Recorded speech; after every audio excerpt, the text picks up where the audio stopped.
Hello everybody, this is the iFan channel here. I'm now doing my laundry and at 9:30 I'm going to board a bus from Montpellier to Lyon and then from Lyon to Paris, of which I'll be staying in Paris for 4 nights and spending 3 days there. Given the fact this bus ride will be 11 hours long, I'm going to stop by Le Pétain, the Grisette over here, and I'm going to show you guys what I'm going to buy. Unfortunately, the Flixbus is delayed, but it is also fortunate as well, as I did not have to rush. So I had time to buy food before heading on to the Flixbus. And over here it is, the N748 from Montpellier to Lyon. I'm now on the bus and over here is my meal. This is a ham and cheese sandwich, aka le sandwich du jambon et fromage. And over here is a cheese tart. I'm gonna see you guys in Lyon. After a 4-hour bus ride, I finally arrived in Lyon, and I'm gonna stay in Lyon for an hour for a layover before I embark on a Parisian bus. And I'm now in the Action store, which I do believe is the French Dollar General Family Dollar. Après 7 heures de bus à cause d'un boutelage monstre, je suis enfin arrivé à Paris et voici mon dîner. Un mec extreme, 2 stack hatches, et un meilleur de filet of fish. Okay guys, over here's my meal. This is a extreme and filet of fish, and the reason why it took so long is because of the extreme traffic. But anyways, I'm going to validate my order and one and follow. And merci de patienter. Thank you for being patient and really okay. I think I have to retype the number again for some reason.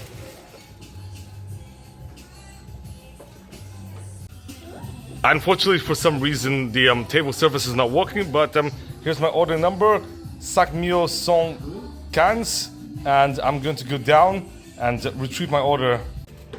Okay guys, here's my meal. I'm going to eat, and then I'm going to return to the hotel in Vieux-Mont-Bleu, which is around 15 miles away. And I'm not ate since around 10:30 a.m., which is 12 and a half hours ago. So I'm quite hungry, but anyways, I'm gonna eat this. It is now 2 o'clock a.m. and I finally arrived in my room, and this is what my room looks like. And the reason why I arrived at 2 a.m. is because at 10 p.m. I arrived in Paris, and it took me about 20 minutes to get to the McDonald's, of which I spent around 30 minutes eating at the McDonald's. So at 10:50 I finished, and then I was looking for a streetcar, T3B, but the thing is, with that streetcar, I have to at least download the Navigo app, which I figured out, and I finally got on board to the streetcar. But then, when I got to Port de Lila, I could not find bus N23, because Google Maps deceived me. So I had to ask multiple passerbys and missed at least 2 or 3 N23s before I finally got into an N23 at around 1 a.m. and finally arrived at the hotel at 2 a.m. I'm not even joking. That was how long it took. And over here is the shower and sink. And this is what the toilet looks like. I'm not even joking. 2 different rooms. Good afternoon guys. Because I arrived at 2 a.m. yesterday and slept around 4 a.m. to cool down, therefore I woke up at 11:30. I'm not even joking. And plus in the previous 2 days I slept only 4 hours because I have to catch the bus. But anyways, unfortunately I have muscle spasm in my right leg, so I might not be able to walk as much today, but hopefully it heals by tomorrow or the next day.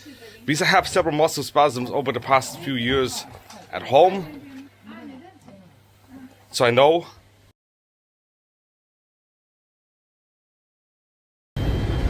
After spending 30 minutes on bus 221, which took me from Vieux-Mont-Bleu to Gallieni, I'm going to board a metro from Gallieni all the way to La République. And yes, by this point my muscle spasm would have ameliorated. I just exited metro station. Over here is the Opera House, aka the Palais Garnier, and it looks slightly different from what I'm accustomed to, as I believe this is a facade. But anyways, I'm finally in the center of Paris, and as you guys can see, there is a specific design formula for the city as well as Montpellier, specifically the center of Montpellier. And that is because Haussmann redesigned the city from the ground up under the orders of Napoleon. And you can see many of the buildings here are in the Haussmann architectural style. Now, before attempting to go to the Louvre, why not I just eat at this McDonald's? Over here is medium fries, over here is a Fanta, and over here I believe is the New York McFish curry mango, and over here is a regular filet of fish.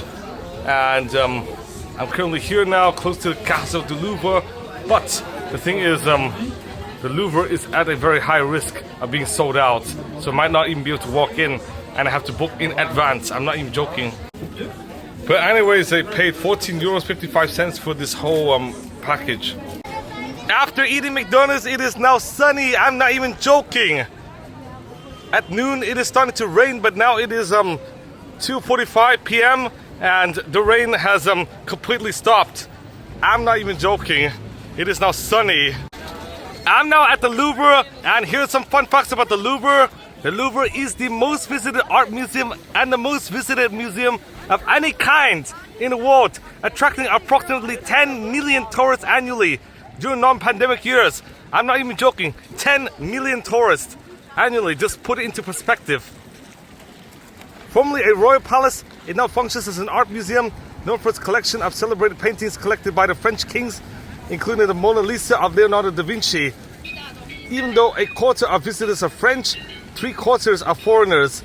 It is located at the first arrondissement and includes works like the Mona Lisa, Venus de Milo, and Winged Victory. Even though it was first built as a royal palace in the late 12th and early 13th centuries by Philip II, remnants of the medieval Louvre fortress are visible in the basement of the museum. In 1546, Francis II expanded the building and made the Louvre the residence. In 1682, however, King Louis XIV moved the royal residence to Versailles, and the Louvre became a private art collection. During the French Revolution, the National Assembly declared the Louvre a museum, and the museum was inaugurated in 1793 with 537 paintings, most of which were confiscated church property or royal property. Now the Musée du Louvre contains approximately 500,000 objects and displays 35,000 works of art in 8 curatorial departments with more than 60,000 square meters dedicated to the permanent collection. I'm not even joking. This is the largest museum in terms of land area, not just visitors, but land area. So I'm not sure if I would even finish the museum today, but I visited the museum like 7 years ago and 10 years ago, respectively, and therefore I have a good grasp of what the museum looks like, but it is extremely big and tickets are extremely expensive at somewhere around 30 euros. I'm not even joking. But over here's the pyramid. I'm currently standing near the Place du Carrousel, and over there's the Arc de Triomphe du Carrousel, and over there is the Jardin du Carrousel. But to enter the Musée du Louvre, you have to go through the Louvre Pyramid, which was built in 1989 under the architect I.M. Pei, who was a Chinese-American architect. And why not? I'm going to go into the pyramid, and it is surrounded by 3 smaller pyramids over here, if you could see it. But this is the main pyramid and the main fixture of the Louvre Museum. Due to the fact I have no reservation, I'm going to line up in this line, and this is what the whole Louvre complex looks like. It is absolutely colossal. I'm finally inside the Louvre, and the tickets cost 32 euros, but I'm not sure if the tickets will be free with the Paris Museum Pass. I do have to ask the ticket counter, of course. After consulting about whether or not I could use the Paris Museum Pass, I finally got it for free. And over here is the Sully Hall, and in this room you could find Mona Lisa, La Joconde. So why not? I'm going to line up. I'm not sure how long it will even take, to be honest, given the fact it is not only crowded but extremely big. After 10 minutes of waiting at just this line, I finally got to the ticket counter of the Sully Hall. And if I'm not finished with this museum, I'll show you guys some footage from 10 years ago.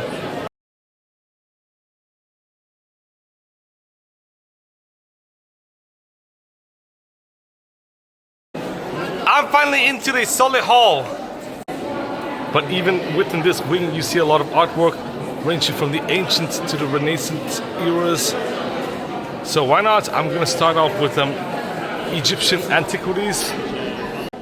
At the very beginning of the solid wing, you can see the vestiges of the medieval Louvre castle over here, and this is what laid the foundations of the old Louvre castle. And if you were to see in 1200, the Louvre castle is extremely small, and even in 1589 it is also small. It is not until the revolution when the whole palace complex is this big, but then it expanded further in 1870 during the end of the Second French Empire and the beginning of the Permanent Republic. And over here is what the Louvre looks like with the pyramids. And over here is a 3D rendering of what the whole palace complex looks like. Absolutely ginormous. But it started off more humbly and in a more austere fashion.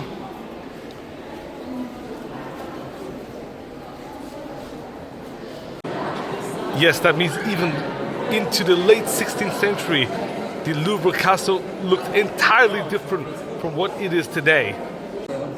Over here is one image of the medieval Louvre. And over here is the moat of the medieval Louvre. It was unearthed for the first time in 1866, and the moat was fully cleared in the mid-1980s during new excavations conducted in the Kokahi. The moat was part of the defense strategy for Paris before his departure on crusade in 1190. Philip Augustine II decided to protect the capital against the threat of invaders from England, and to do this, he ordered the construction of a great wall around the city, reinforced at the junction with the river Seine by a defensive castle, aka the Louvre. And these are some of the older stone used to build the Louvre.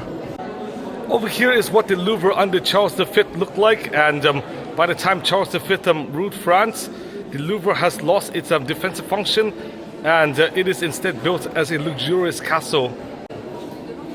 Over here was what the 14th century castle looks like, and unfortunately it was destroyed during the late 16th century. I'm now in an exhibition which describes the architectural evolution of the Louvre over 800 years, starting from when it was a defensive castle all the way to when it was a luxurious royal residence, all the way into the 16th century when the Tuileries Palace was built and the Louvre was reconstructed in the French Renaissance style, all the way into the 17th century when Louis XIV moved the royal residence to Versailles, all the way into the 18th century and later the 19th century when the Tuileries Palace united with the Louvre Palace, and just before the Tuileries Palace was destroyed in a fire in 1871. But over here is a 3D rendering of the Louvre, complete with the pyramids over there and the garden. And why not? I'm just going to go around. And yes, prior to the 1871 fire, the Tuileries Palace used to be one of the king's royal residences. And over here is a complete unobstructed view. And this is where the art museum truly begins. And yes, this whole first part of the wing shows antiquated art from ancient Egypt all the way to ancient Greece and Rome. You can see a Sphinx here. In one of the first exhibitions of the solid wing, you would see a few stelas. This is a stela within a chapel at Abydos. This is the stela of Haussmann. This is the stela of Mentuhotep and Ba. And this is the stela of Imini after conservation treatment. This is an even bigger stela, aka the stela of the Vizier Sen Nusret. And this is what the stela looks like, complete with hieroglyphics which has since been faded out. But this part of the wing would show Egyptian art all the way from the pre-dynastic period to the early dynastic period, into the Old Kingdom, where the pyramids of Giza were built, into the first intermediate period, into the Middle Kingdom, into the second intermediate period, into the New Kingdom, to the third intermediate period, to the late period, to the Ptolemaic period, and all the way into Roman Egypt and then Byzantine Egypt. But over here is the base of a statue of King Nectanebo II, depicting the foreign peoples brought under the King of Egypt's rule. And here's some ships and some small depictions of gods in Egypt. However, due to the sheer scale of this museum, I'm not going to record every single exhibition, and I'm only going to record some of the more important bits to save time, because this museum is massive and it will close at 18 o'clock, unfortunately, which means I only have 2 hours remaining. I'm not even joking. Over here is a statue of a scribe in Egypt, and here were what typical people look like. Over here, artifacts from ancient Egypt. And over here, later artifacts from ancient Egypt. And this exhibition over here shows the mechanisms for food storage and production. Over here is, I'm not even joking, paintings from the 1st to 2nd century AD. Over here were instruments used in ancient Egypt, including the famous harp. I'm now entering the Egyptian temple, and in this room you can find more artifacts. In here you can find multiple statues and multiple reliefs. Over here, numerous mummies and coffins and caskets. And yes, I don't know how long the Egyptian exhibitions would be, but why not? Let's go to another place. But over here is a New Kingdom tomb. I'm now on the 2nd floor, and over here are statues from the 4th dynasty, the same dynasty the pyramids were built. And over here was a piece of writing from the 4th dynasty. And over here were statues from the 5th and 6th dynasties. But let me point out that despite the fact that we're still in an ancient Egyptian exhibition, this is the Chambre de Parade. And this state bedchamber, situated on the 1st floor of the colonnade wing, was built by the architects Claude Perrault, Louis Leval, and François d'Aubay between 1668 and 1678. And of course, this room is definitely more ornate than, say, the previous room over here, which is more minimalistic. Just take a look at the fastidious attention to detail from up here. And over here is a portrait of King Louis XIII, the father of King Louis XIV. Okay guys, I finally arrived at the Museum of Charles X. And yes, I'm not sure how long it will take for me to get to the Mona Lisa, but the Musée Charles X, aka the Museum of Charles X, is still a continuation of ancient Egypt.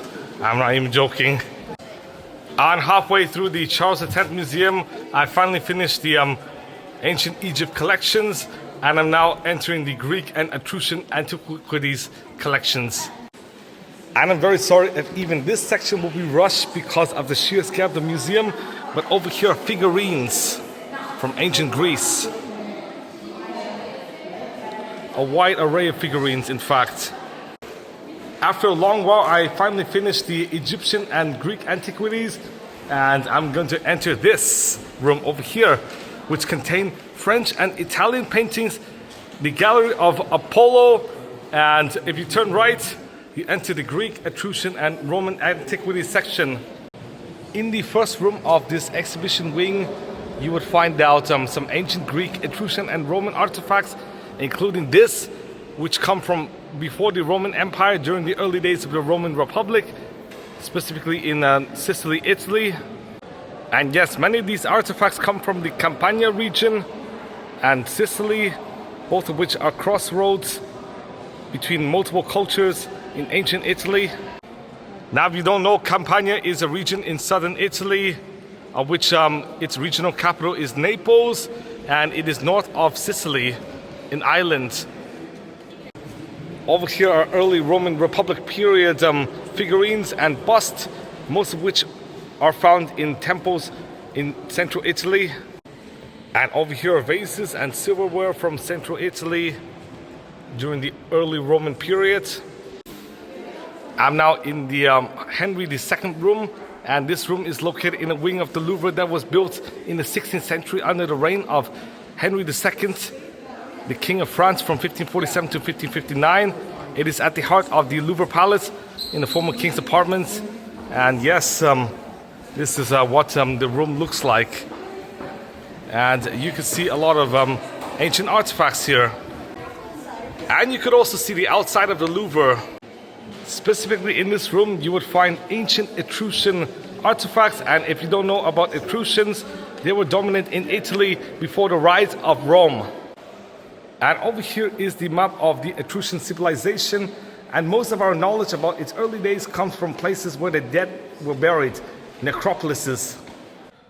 Over here is another room dedicated to Roman artifacts. But why not? Let me head to the Mona Lisa exhibition over here.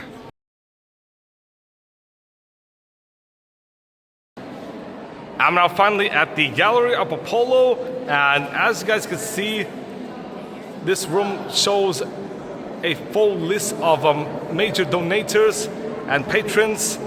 And if you donate an artwork or money to the Louvre, then your name gets inscribed here, because it says Principal Donateur. Once you go to the Italian painting section, you would see a portrait of Mona Lisa, and unfortunately it is the most overrated painting in the whole Louvre Museum.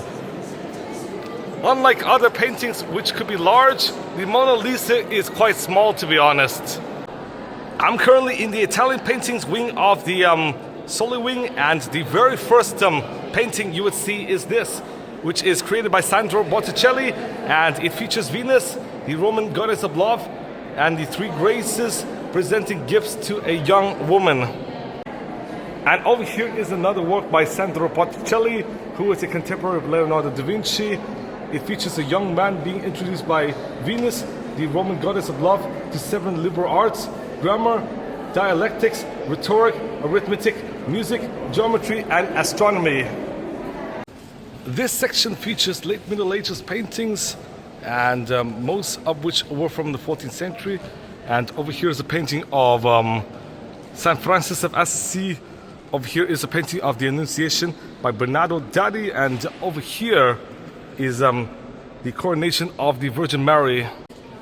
Over here is a 1330 painting featuring the crucifixion of Jesus by Giotto di Bondone. During the 15th century is when painting started to become more complex and realistic than the 14th and definitely the 13th centuries. In this whole wing you would see a wide array of images from the 15th, 16th centuries. And why not? I'm just gonna speed all the way to Mona Lisa. But you could see some images over here.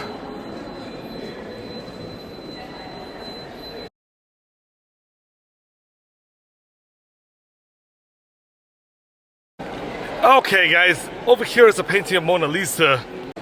Over here is a mid-16th century image of the wedding feast at Cana in Galilee.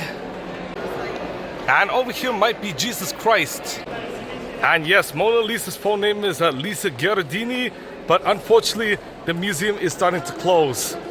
But even though the museum is closing, I was still able to capture the Mona Lisa. And over here are paintings from what I believe is the 19th century. And over here is a section called French paintings. Now one of the last paintings I'm going to show you guys is this, which is of, I believe, Joan of Arc. It is.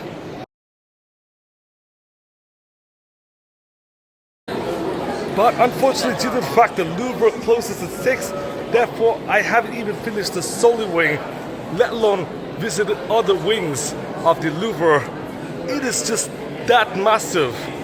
I'm not even joking. But why not? Due to the fact I only have 2 days remaining in Paris, aka tomorrow and the next day, I might not be able to visit other wings of the Louvre, but hope I could return to Paris in 2030 when the Centre Pompidou reopens after years of renovation.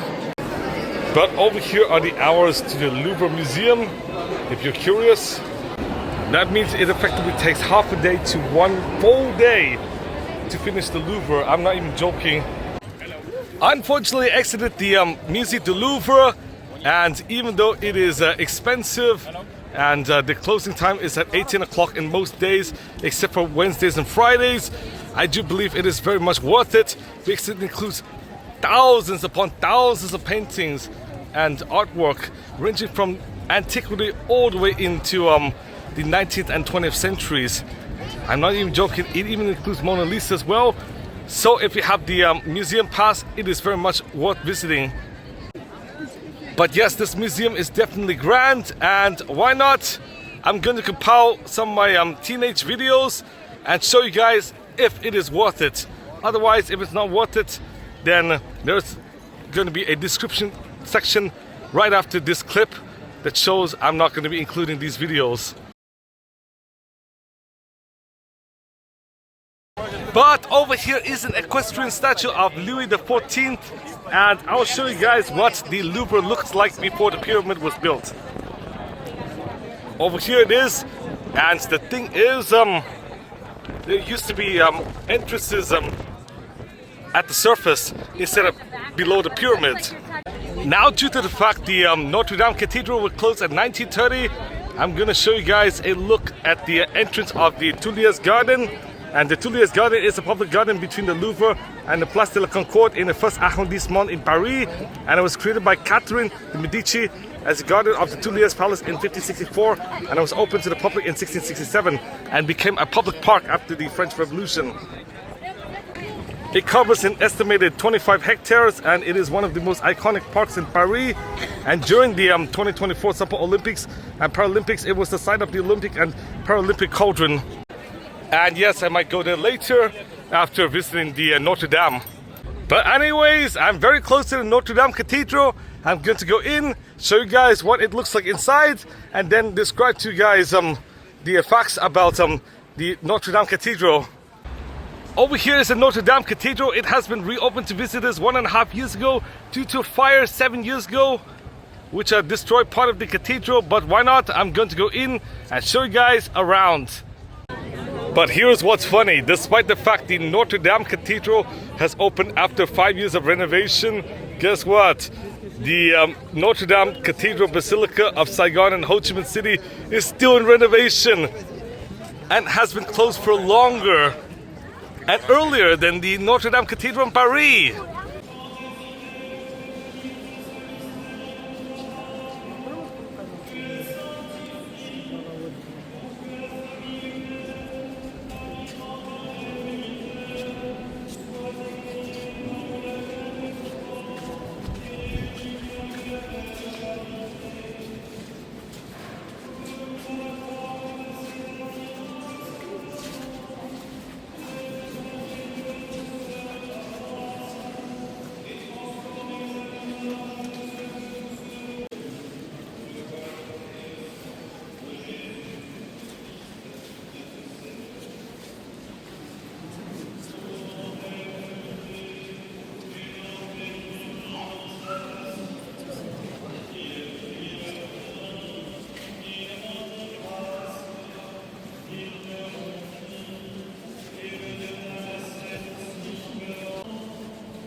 exited the Notre Dame Cathedral. Unfortunately, silence is enforced, so my videos are voiceless. But here are some details about the Notre Dame Cathedral. It is a medieval cathedral located on the Île de France Strait on the 777 kilometer long Seine River, a river which flows from a point called Soissons, 30 kilometers northwest of Dijon, to the English Channel close to Le Havre. The church is in the 4th arrondissement of Paris, is the Cathedral Church of the Roman Catholic Archdiocese of Paris, is dedicated to the Virgin Mary and is built in a Gothic style, setting it apart from the Romanesque style in terms of its pioneering use of the rib vault and flying buttress, its enormous and colorful rose windows, and the naturalism and abundance of its sculptural decoration. It also has Baroque, 19th century and some modernist artworks in it. There are also 3 pipe organs. Construction of this cathedral began in 1163 under Bishop Maurice de Sully and largely completed in 1260, but has seen some modifications and renovations. During the Revolution, the cathedral suffered immense desecration, but just years later, in 1804, the coronation of Napoleon happened here. This cathedral also hosted the funeral to many of France's presidents. With the singing of the Magnificat in 1944 at this cathedral, it marked the liberation of France from occupation by Nazi Germany and Adolf Hitler. In 1805, Pope Pius VII awarded the cathedral the status of minor basilica. Since 1905, Notre Dame, like the other cathedrals in France, has been owned by the French government with the exclusive rights of use granted to the French Roman Catholic Church. The French government is responsible for its maintenance. On the 15th of April 2019, at 1818, an electrical short circuit culminated in a fire which destroyed the cathedral's wooden spire and most of the wooden roof and severely damaged the cathedral's upper walls. The vaulted stone ceiling largely contained the burning roof as it collapsed, preventing extensive damage to the interior. Many works of art and religious relics were moved to safety, but others suffered smoke damage, and some of the exterior art was damaged and destroyed. 3 non-fatal injuries were recorded, and the cathedral opened on the 7th of December 2024 to the public. The Notre Dame marks as kilometer zero, and whenever people say distance from Paris, they meant the distance from the Notre Dame. As for the island Île de France, it is one of the 2 natural islands on the Seine alongside Île Saint-Louis, and this 22.5 hectare island started off in the late 4th century AD as the site of the fortress of the Arian governor of the Roman Empire. In 508 AD, Clovis I established his palace on the island. Hôtel Dieu is located on this island as well, and it is the oldest continuously operating hospital. Pont Neuf, the oldest surviving bridge, is also located here. Even after the government moved to the Louvre, this island held political importance.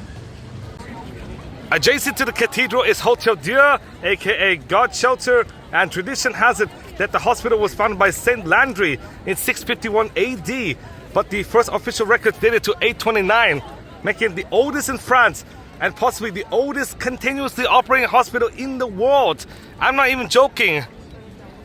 When I saw this hospital just minutes before arriving at the Notre Dame Cathedral, I was already thinking that it's going to be the oldest in the world, just because of the vibes. But its current form is a 19th century building, of course, but until the beginning of the 17th century, this was the only hospital in Paris. Over here is the River Seine, and here's one more fun fact about the Notre Dame Cathedral. It is the most visited monument and tourist attraction in Paris, at around 12 million visitors yearly. You might think it is the Eiffel Tower, but it is not the Eiffel Tower. The Eiffel Tower received a paltry 6 million tourists, even less than the Louvre or Versailles or Sacré Cœur.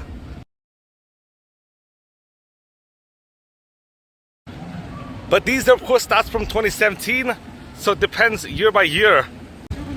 If you were to walk west, you would find out this, which is the Conciergerie, and it is a former courthouse and prison in Paris.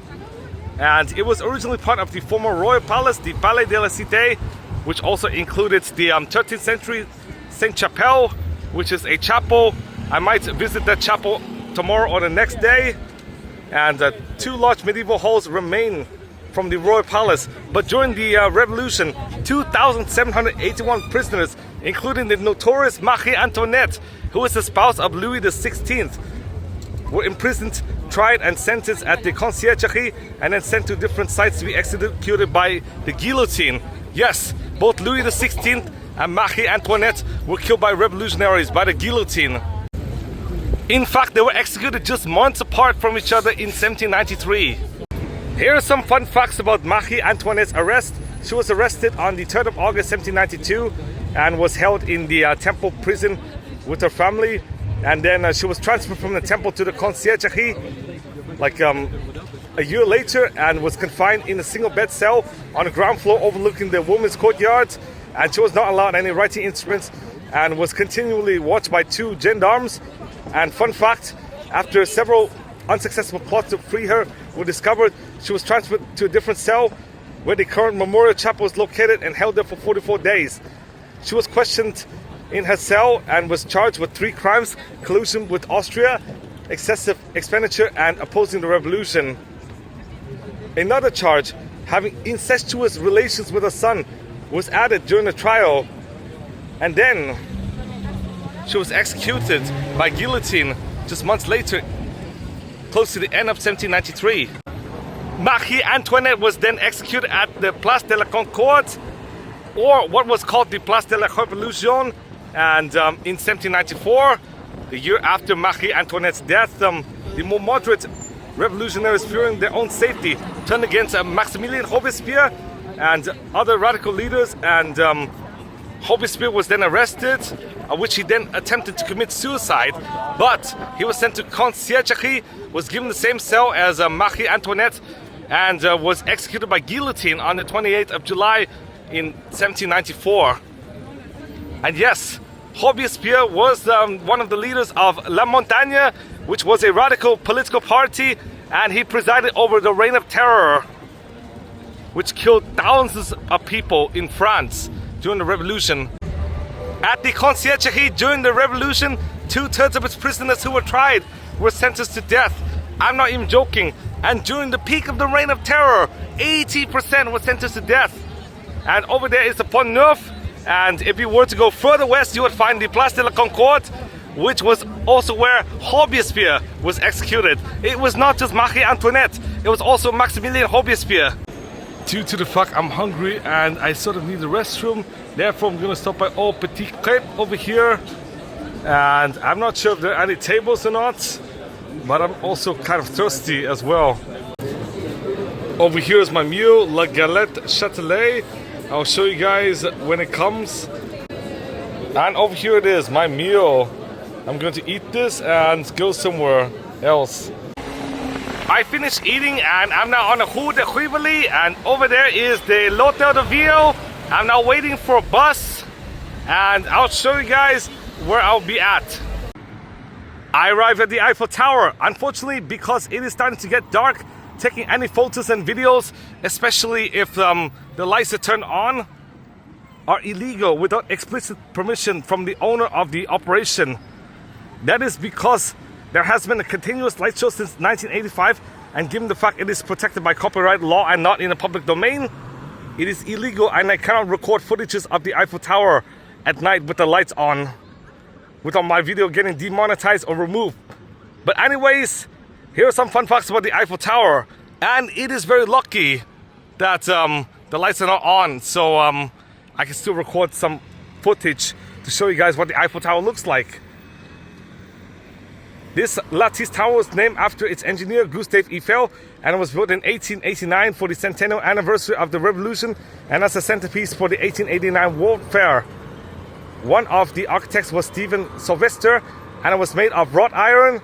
It is in the 7th arrondissement, which is one of the wealthiest neighborhoods in all of France, and it functions as an observation tower and broadcasting tower. Groundbreaking started in 1887, and it only took 2 years to complete, and by the time it was completed, it was the tallest structure in the world, at 330 meters tall from ground to tip, only to be superseded by the Chrysler Building in New York in 1930. Before this, the Washington Monument in Washington, D.C. was the tallest. There are 4 floors, of which 3 are accessible and 1 is residual, and there are 8 elevators. This monument is the most visited, with an entry fee, and in 1991 it is designated as a UNESCO World Heritage Site. To this day, it remains the tallest structure in Paris. even taller than buildings in Île de France. I'm not even joking. Excluding transmitters, the Eiffel Tower is the second tallest freestanding structure in France after the Millau Viaduct. There are 3 levels for visitors, 2 of which include restaurants, and it contains the tallest observation deck in the European Union. Gustave Eiffel had a personal apartment on the 3rd level. Unfortunately, because the Paris Museum Pass does not include the Eiffel Tower, therefore I'm gonna skip going up there. I don't want to pay extra money or waste money. But it is quite nice to see this tower. But the biggest irony, if you go up the Eiffel Tower, you see everything in Paris but the Eiffel Tower. That is the biggest irony. But you could see a few food trucks around here and music, of course, at the Champ de Mars.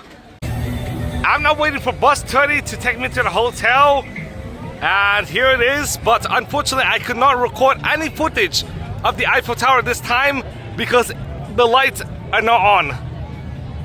Otherwise my video would be demonetized and likely removed, and my channel will be terminated because of community guidelines and copyright violations.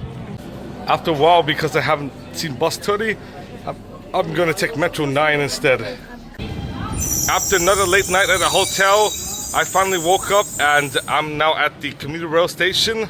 I'm going to take this commuter rail train, the RER, from Puy-Montblanc to Paris, and then I'm going to transfer, and that is where I'm going to look for a commuter rail train to Versailles. Give me the fuck, Le Musée d'Orsay closes at 6 p.m. and now it is 11:30 a.m. I'm not sure if I'll even make it to Musée d'Orsay or if I have to skip it on this trip. But from what I heard, tomorrow the Musée d'Orsay is closed alongside Versailles. So I might have to go to one or the other. But I reserved a time slot for Versailles at 14:30. But I'm not sure if I could walk in or not. I'm now at Île de France. It is noontime and I'm looking for train L. And yes, because Île de France is a business district and features a modern vibe, therefore the train station also features a modern vibe. But why not? I'm going to head to train L. After 1.5 hours, I finally arrived at Versailles, and from this point to the Chateau de Versailles is a 15-minute walk. I'm only going to visit Chateau de Versailles and possibly the garden and not the estate of Triomphe. And yeah, of course I'm going to look for a place to eat lunch. And the Chateau de Versailles, it had a long history. It was built as a brick hunting lodge. Give me the fuck, I need some food before entering Versailles. Here is what I bought: a medium fries, medium Fanta, 400 milliliters, filet of fish, and beef mozzarella cheddar. I'm going to eat, and I'll see you guys at Versailles. I finished eating lunch, and now I'm currently less than a 10-minute walk away from the Chateau de Versailles. Here are some fun facts about the Chateau de Versailles. First off, the Chateau de Versailles is a massive, world-famous royal palace and estate located around 15 miles outside of Paris. Originally a modest hunting lodge, it was expanded over several decades into one of the largest and most ostentatious palace complexes in the world, serving as the ultimate symbol of absolute monarchy. The transformation of Versailles took place in several distinct phases throughout the 17th and 18th centuries. In 1623, King Louis XIII first built a small brick and stone hunting lodge on a site, but then his child, Louis XIV, the Sun King, decided to permanently move the seat of French power away from Paris. Beginning in 1661, he hired master architects like Louis Leval, Jules Adouin Mansart, and the landscape designer André Lenotre to transform the lodge into a monumental palace. In 1682, Louis XIV officially declared Versailles the main residence of the French court and government in May of 1682. Although construction on various wings, the gardens and a royal chapel continued well into the 18th century. Versailles served 3 primary functions during its peak operational years.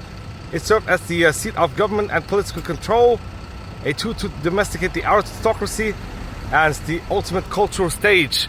And it remains the residence of the monarchs until about the French Revolution in October 1789, when an angry revolutionary mob forced the royal family to leave Versailles and return to Paris, permanently ending its role as a royal residence. And I finally arrived to the closest parking lot of the Versailles, and this is what the palace looks like. It is extremely opulent, and I'll show you guys the interior soon. I finally passed the entry gate, and this is Versailles over here. I have my reservation set for 14:30, and as you guys can see, this is the line. It stretches all the way from there. I'm not even joking. That is how long the line is. After waiting in the line for about half an hour, I finally got to the entrance of the Versailles, and now I'm going to look for the first exhibition.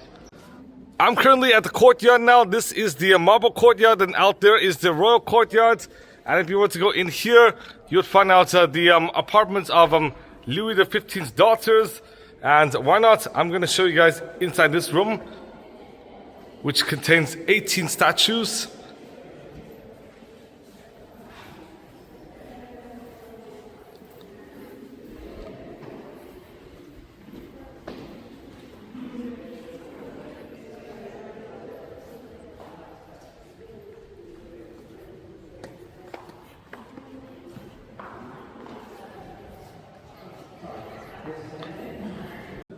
Over here is the primary antechamber of Madame Victoire, aka one of the children of Louis XV. Over here is a clear view. And over here is the second antechamber of Madame Victoire, which is ironically more opulent than the first one. Over here is the grand cabinet of Madame de Victoire. And yes, you can see multiple furniture fixtures, including lights over here, and two forte pianos or harpsichords, and multiple portraits. And over here is actually her bedroom. Over here is the interior cabinet of Madame de Victoire, and I believe this is her working space, but I'm not too sure.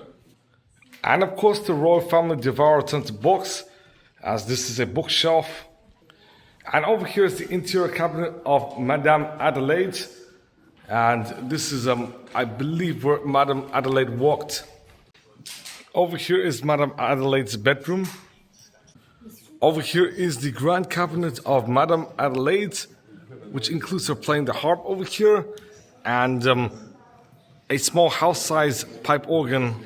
This room is called the Sculptures Provenant, and in French it is called Salle des Hoquetons, and I'm gonna show you guys what the room looks like. It is interesting to note that this is a portrait of King Louis XV. I just exited the apartments of the daughters of Louis XV, and why not? I'm going to enter this, which is the Hall of Mirrors, Grand Appartement, Galerie des Glaces, and I'm going to show you guys the inside of this opulent palace. This is what you guys have been waiting for. The first exhibition I'll show you guys is the Royal Chapel, which was designed in 1699 by Jules Mansart and completed in 1710 by the architect Robert de Cotte. And this succeeded 4 other chapels set up elsewhere in the palace. And the building's overall design included references to the Sainte-Chapelle, which is in the Île de la Cité, founded during the 13th century by Saint Louis, aka Louis IX, the patron saint of the king and an ancestor of the royal house. And as for the taste of the 17th century for the antiquity, it is reflected in the powerful colonnade supporting the first floor, and the vaulted ceiling is dedicated to the Holy Trinity. And every morning the court attended the King's Mass at this chapel. I'm now in the hall showing some of the statues of various kings of France, starting from Charlemagne over here, and the rest I'm not too sure, as the entry is barricaded, so I cannot show you guys, but I believe these are the kings. Over here is a scale 1/200 of the Château de Versailles in 1668, and in this room you would see several portraits of several kings who reigned at or slightly before Versailles, including Louis XIII. Well, we know he did not reign at Versailles because Versailles was built after he died, but Louis XIV was the king who oversaw the construction of the palace. And as for Louis XIII, the thing is, he built a brick hunting lodge over here, which was far more modest than what is to come later, aka the Versailles Castle. And over here is Louis XV, and this is a picture of Louis XVI, and over here is a picture of Louis Philippe I, who ruled France between 1830 and 1848. And yes, Louis Philippe I reigned during the Bourbon Restoration, slightly after, and the Revolution of July 1830 established a constitutional monarchy that gave Versailles its definitive identity. Louis Philippe decided to create a museum dedicated to all the glories of France. This painting shows the view of the castle and the gardens of Versailles, specifically in 1668. This shows a portrait of King Louis XIV in 1665. And over here is a view of the castle from the gardens in 1672. Over here was what the palace looked like in 1670. And during 1670, the new block of buildings overlooking the gardens were erected by the architect Laval, first architect to the king, and because they enveloped the old palace of Louis XIII, hence the name envelope given to them. After the death of Louis Laval in 1670, Jules Hadouin Mansart became the king's favorite architect. In 1678, he began building the Hall of Mirrors, which measures 73 meters long and is adorned with 357 mirrors on a ceiling which covers over 1,000 square meters. Charles de Beaune proposed to depict the story of Hercules, but Louis XIV preferred to replace mythology with his own exploits. I'll show you guys the Hall of Mirrors once I get there. Here are the fun facts about the royal estate of Versailles. It extended far beyond the palace gardens. The Petit Parc covered 9 square kilometers, I'm not even joking, and included the lake of the Swiss Guards, the Grand Canal, the Menagerie, and the estate of Trianon, with the latter being once a village that was knocked down to make way for a small palace decorated with white and blue porcelain, which was replaced in 1687 by the pink marble palace we know today. Over here is a painting of a general view of the castle and the gardens of Marly. And this is the view of the Grand Trianon. The palace was further refurbished during the reign of Louis XV. And over here is the spouse of Louis XV, Marie Leginska, who was from Poland. And she claimed that she has painted these paintings, but these paintings come from other artists. And it is due to her fondness with China, to be honest. As you guys can see, some Asian paintings. And she was the one who founded the Chinese Chamber and oversaw the construction of it. And over here is what Nanking looked like in 1761.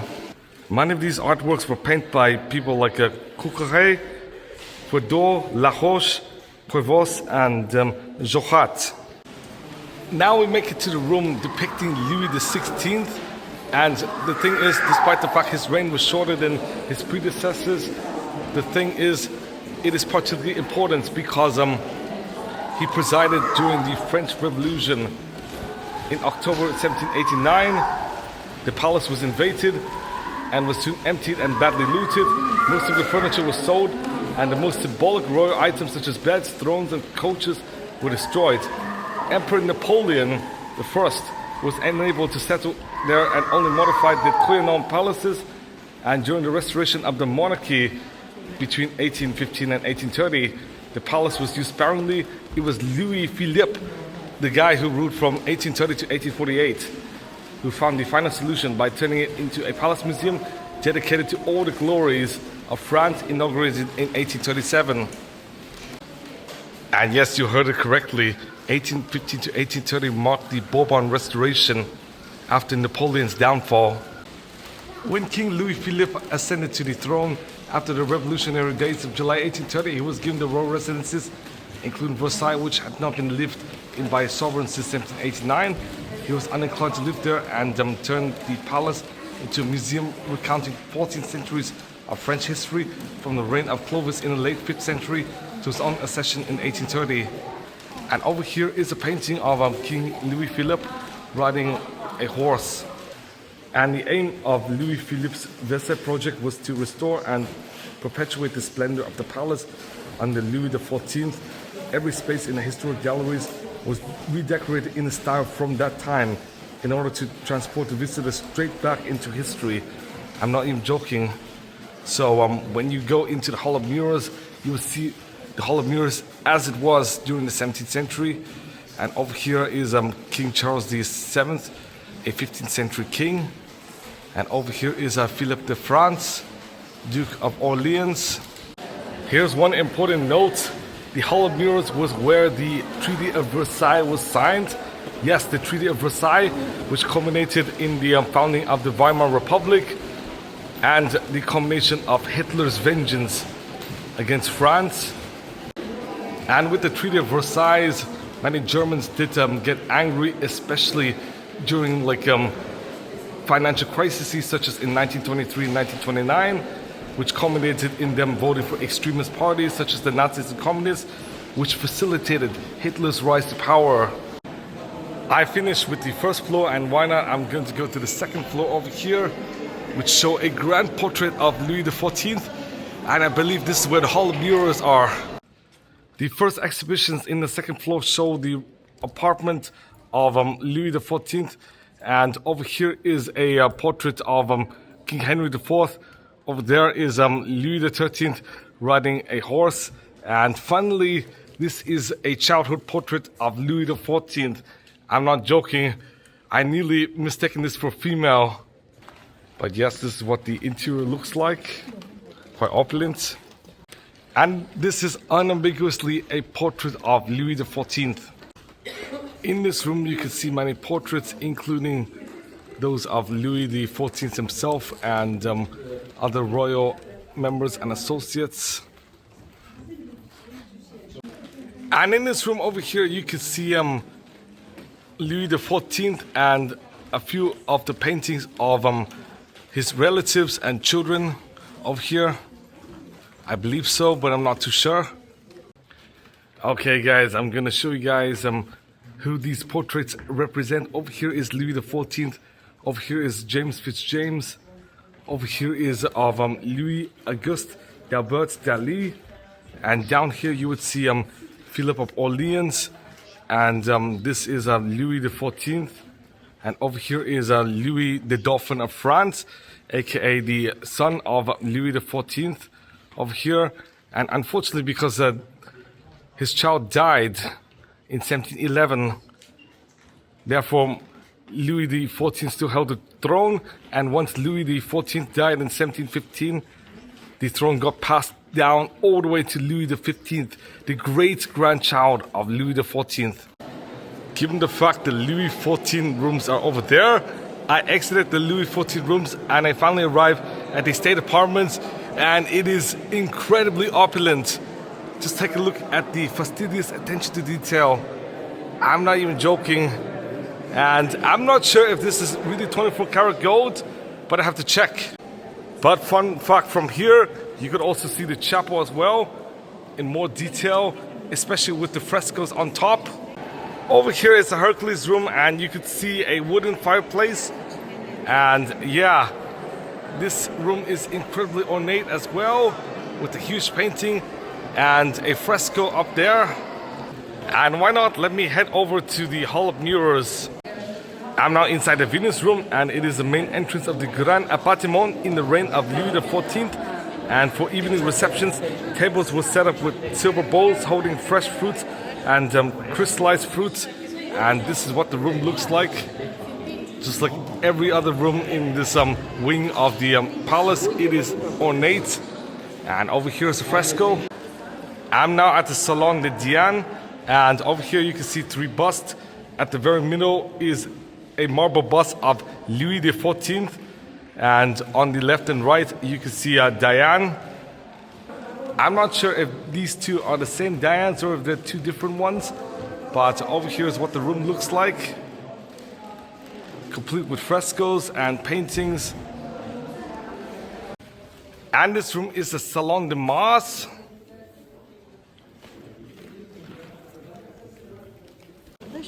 And let me show you guys how dark the house actually was in the 17th century with the dim candle chandeliers. And over here is what seems like a bedroom. And this is the second and last dark room. And over here is a portrait of Louis XIV. And over here is a portrait of Louis XVI. And over here it is, the Hall of Mirrors. I'm not even joking. There are many, many mirrors. And you can see a ton of gold-plated items here. It is absolutely ornate. And it is maximalist in its nature and theatrical, unlike many billionaire houses, many of which are minimalistic. It is a stark contrast to many of the billionaires' estates. But over here is what the Hall of Mirrors look like. And yeah, this over here is the full hall. I'm not even joking. Filled with chandeliers and lights everywhere. It is absolutely ostentatious.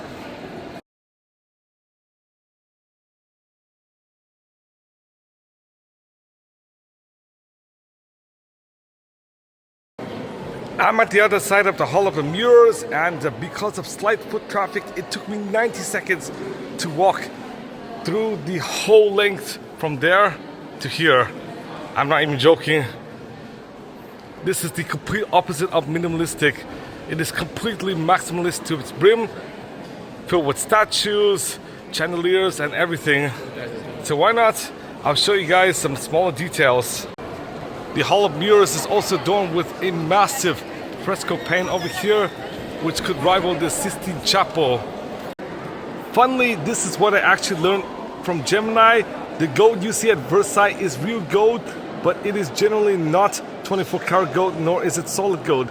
Instead, it is almost entirely an extremely thin layer called gold leaf applied to surfaces through a process known as gilding.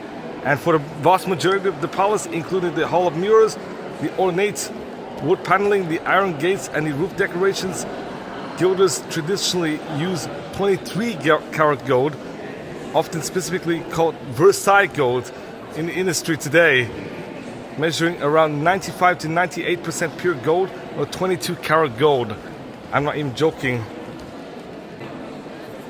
The reason why pure 24 karat gold was not used for this kind of architecture is color and warmth and durability. As for color and warmth, 24 karat gold is perfectly pure, which can sometimes give it a slightly colder greenish yellow tint under certain lights. By mixing in a microscopic percentage of other metals, usually a tiny bit of silver or copper, the gold takes on a warmer, deeper, and more vibrant orange-yellow glow, which matches the dramatic, luxurious aesthetic Louis XIV wanted. And as for durability, pure gold is incredibly soft and fragile, and adding a tiny fraction of alloy metal gives the gold leaf just enough structural stability to handle the gilding process, where the metal is hammered down until it is 1,000 times thinner than a sheet of paper. So in reality, the visual impact is more of just an illusion. But still, it is incredibly ornate. I'm now in another wing of the palace, and over here is the bedroom of the Queen, specifically of Marie-Therese, the spouse of Louis XIV, Marie Leginska, the spouse of Louis XV, and Marie-Antoinette, aka the spouse of Louis XVI. And this is what the bedroom looks like. It is incredibly ornate, and you can see a sofa as well. And this is what the chandeliers look like, and you can see this is what the roof looked like. Over here is the antechamber of the Queen's nobles. And this is even the grand antechamber of the Grand Couvert. Over here you can find a few paintings and a big mirror. And why not? I'm going to go to the next room.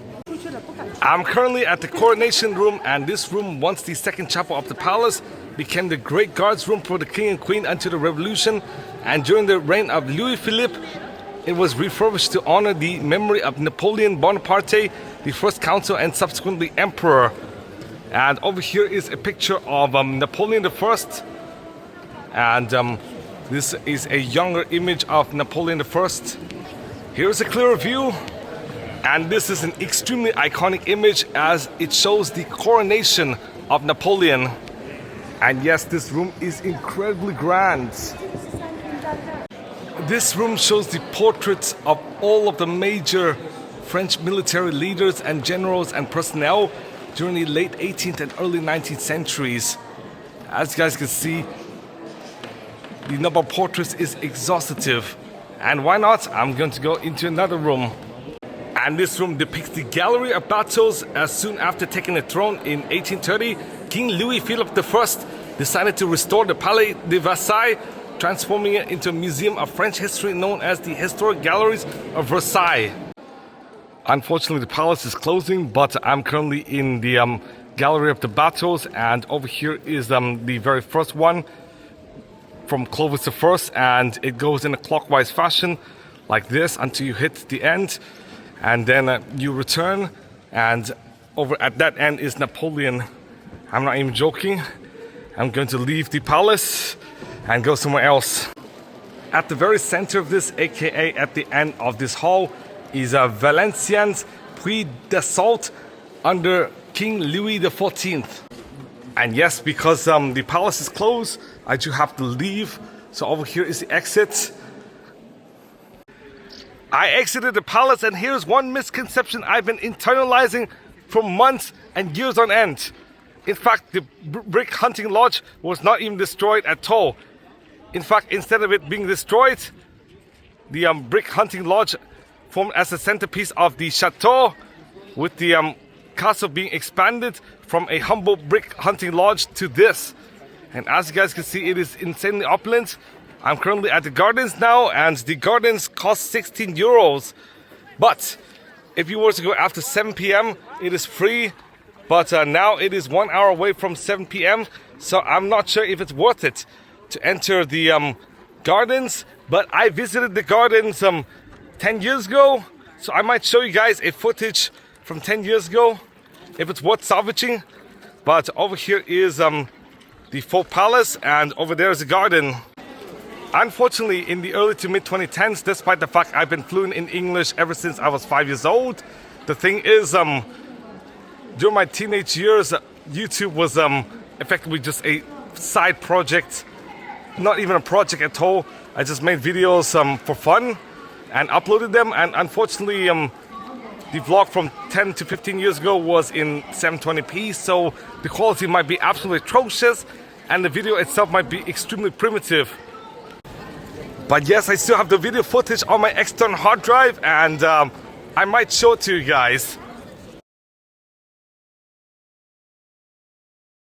You can see the view down there too. Whoa, oh, wow, it's pretty amazing. So here it is. This is a really nice view. So it's not really a camera test, but it's really how beautiful the flowers are in France. So right here, even more perfection too, and very beautiful. Oh, what a work! Wow. And here's some more innovative details, and here's some more relaxing details, and here even more places to go. So more waterworks. So love France for more spots. So here it is, more gardens. I think it's really nice to see all these things go. Love the garden. And you can hear some music, like royal music, classical music, baroque. So you can hear some music, like classical music, royal music, and baroque area in France too. The garden it is. So here's one of the waterfalls too.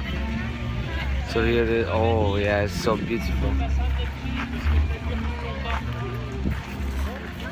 I'm gonna go out of the park since it's closed at 5:30. They begin closing the park too. So here it is. It's started closing. If you From what I learned, the Jardin du Château de Versailles occupied part of what was once the Domaine Royal de Versailles, the royal the mezzanine of the Château de Versailles.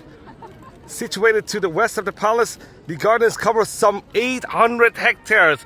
I'm not joking, 8 square kilometers, bigger than the whole city-state of Monaco of land, much of which is landscaped in the classic French formal garden style perfected here by André Lenotre.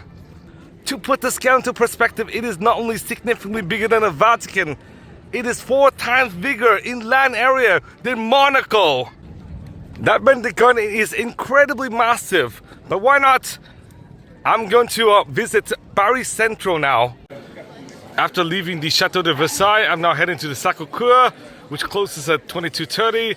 And first off, I have to take a commuter rail, and then I have to take train 4 all the way up to Château Rouge, and I have to climb up a hill. And this is not all. I have to climb this many steps. I'm not even joking. From where I was previously at to now is 148 steps, but it's still not it. We still have some more to go. After 205 steps, I finally arrive at the Sacré Cœur Cathedral over here, and it is a minor basilica. So it is technically the Sacré Cœur Basilica. Close to the Sacré Cœur, you can see a music concert, and these are considered love locks. I'm not joking. There are thousands upon thousands of locks throughout the Sacré Cœur vicinity, including down here. And yes, the view of Paris from here is incredibly nice, but I've yet to see the Eiffel Tower from here. If you want to hear the fun facts about the Sacré Cœur Basilica, here they are. The basilica's full name in English is the Basilica of the Sacred Heart of Montmartre. It is a Catholic church and a minor basilica dedicated to the Sacred Heart of Jesus. It is 83 meters tall, measures 85 by 35 meters in length and width, and was built in the late 19th and early 20th century. I'm not joking. You guys might think it is old, but in reality, it is actually newer than my apartment in Cambridge to some extent. As my apartment in Cambridge, the apartment I used to live in until last year, was built in 1905. It was designed by Paul Abadie and built in the Romano-Byzantine style using travertine stone, and is located at the summit of the Butte of Montmartre. It sits 130 meters above the Seine and was first proposed by the former Bishop of Nantes, Félix Fournier, in 1870 after France's defeat and Napoleon III's capture at the Battle of Sedan in the Franco-Prussian War. Attributing the defeat to the country's moral decline since the French Revolution, he proposed a new Parisian church dedicated to the Sacred Heart of Jesus. Construction commenced in 1875 and finished in 1914 under 5 different architects. It was consecrated in 1919. Just 3.5 years ago, yes, 3.5 years ago, it was formally approved as a monument historique. And I'm not sure if I could go into the basilica or not, but I'll see. Over here is the entry line.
I exited the Basilica, and in my opinion, the Basilica is equally as beautiful as the Notre Dame.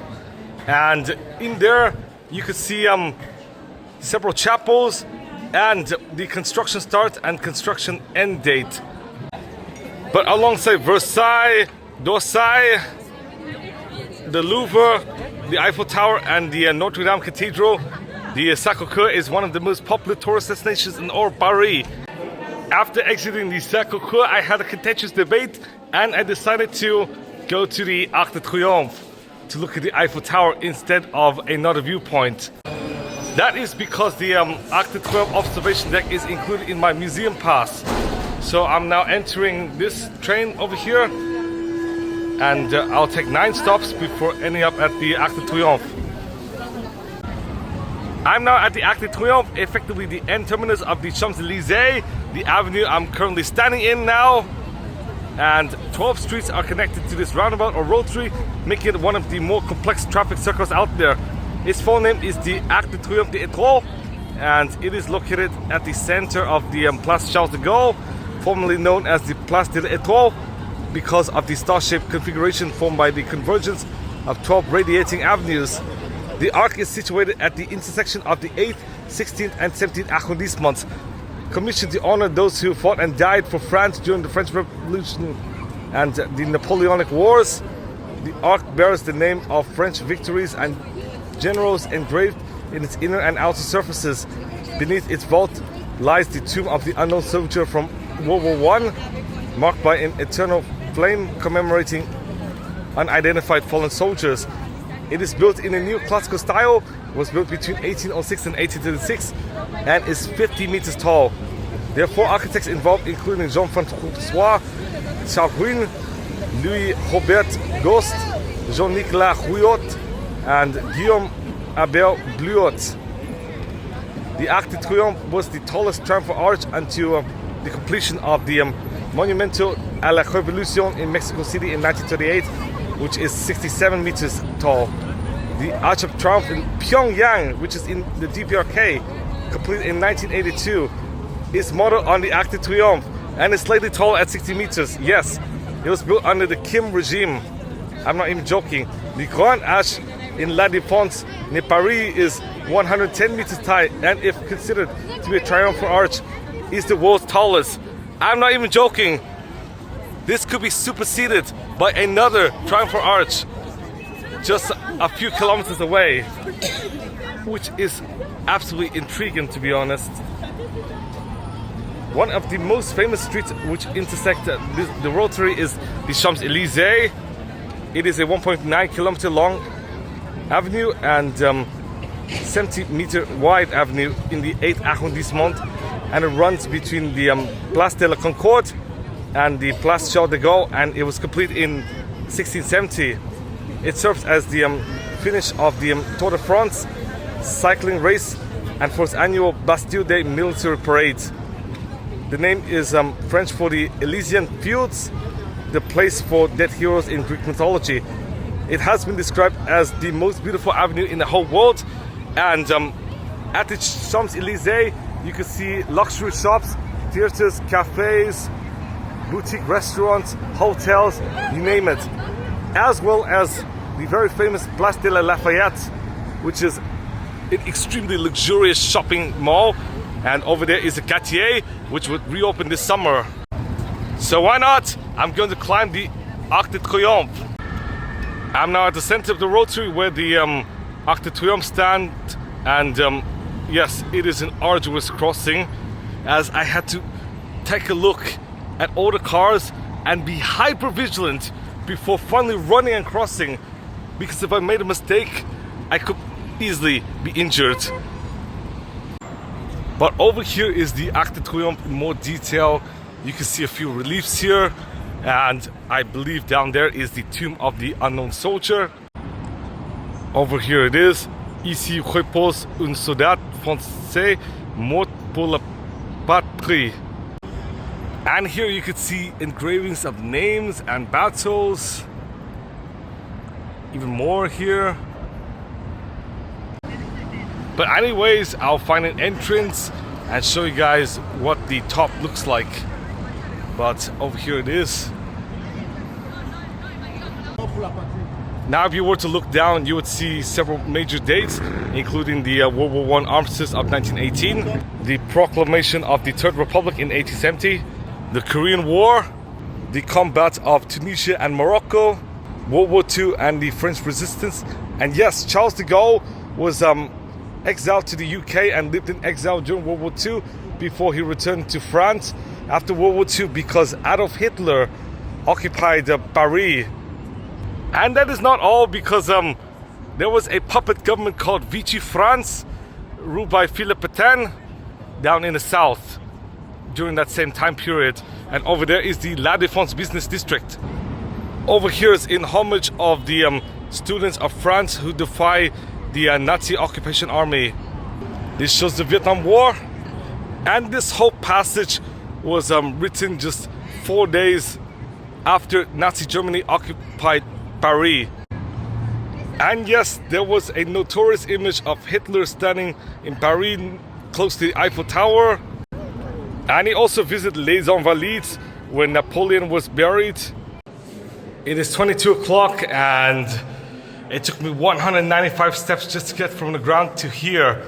I'm not even joking, we're not even finished yet. I'm not sure if it's a live recording or pre-recording, but here's a fun fact about the tricolor flag.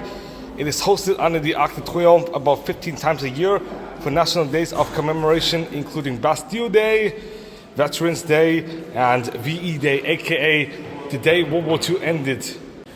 After another 29 steps, bringing our total to 224 steps, I'm in this floor, and it is not yet. As a terrorist, you have to go up even more steps. But this relief here depicts the Battle of Austerlitz. This depicts the fall of Alexandria, and this depicts crossing the bridge at Acre. And you could find a lot of ancient Egyptian, ancient Greek, and ancient Roman depictions on the reliefs of the Arc de Triomphe. This describes the history, and here are even more details about the arch, including the Battle of Maps, the Battle of Albuquerque, and more. After another 47 steps, bringing our total to 271 steps, I finally arrived at the terrace of the Arc de Triomphe, and you can see La Défense here and the Grand Arch. I'm not even joking, this is the business district, but unfortunately I cannot show you guys any pictures or videos of the Eiffel Tower as it is currently lit up now. That is the most unfortunate thing. I might have went to this Arc de Triomphe at the wrong time, but I would violate copyright law if I record the Eiffel Tower. But over here's a view. I covered the Eiffel Tower. Over here is the famous Champs-Élysées.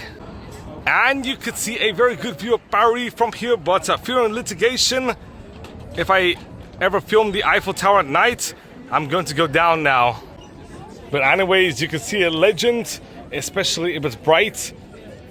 You can see the Musée du Louvre, Cathédrale Notre Dame, Grand Palais, Panthéon, Église américaine, Hôtel National des Invalides, Tour Montparnasse, Saint-Pierre de Chaillot, Cathédrale russe orthodoxe de la Sainte Trinity, aka the Russian Orthodox Cathedral of the Trinity.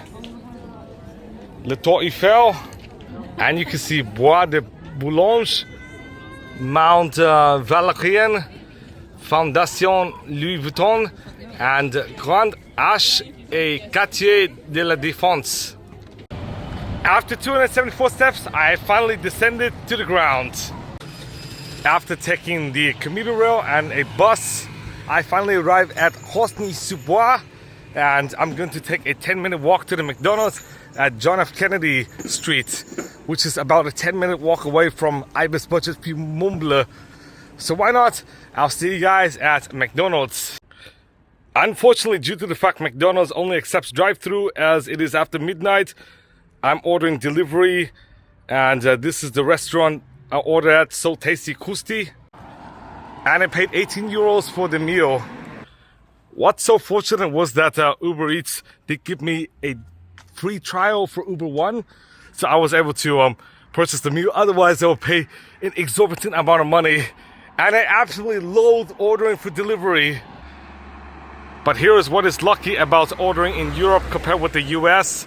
Drivers would not nag you to tip as much or as aggressively as in the US. I've heard horror stories about delivery drivers like nagging customers to leave like a $5 to $10 tip. I'm not even joking. That is because delivery drivers are legally classified as independent contractors and not employees, so companies don't have an incentive to pay the minimum wage, and hence like the base pay is $2 regardless of the distance, and only if multiple drivers decline it would the pay go up. So say if one driver declines the order on DoorDash, the base pay would increase by 25 cents for the next driver, and so on and so forth. According to the IRS, an order is considered profitable if it makes at least 67 cents a mile, which means for a $2 order, anything less than 3 miles is considered profitable according to the IRS.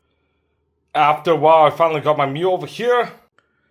And over here is my meal, which includes a rice platter, some fries, some sauce, I believe for the rice, but it could be for the fries, but I would probably add it in with the rice, and Coke, cherry Coke specifically.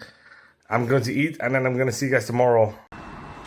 After I ate, I slept for one night, and today is a cloudy day. I'm now heading to Hotel Les Invalides, and then I'm possibly going to go to the Museum de l'Orangerie and the Conciergerie. So why not? I'll see you guys at the Hotel des Invalides. After a while, I finally arrived at the Hotel des Invalides complex, and I'm going to go to the Musée de l'Ami.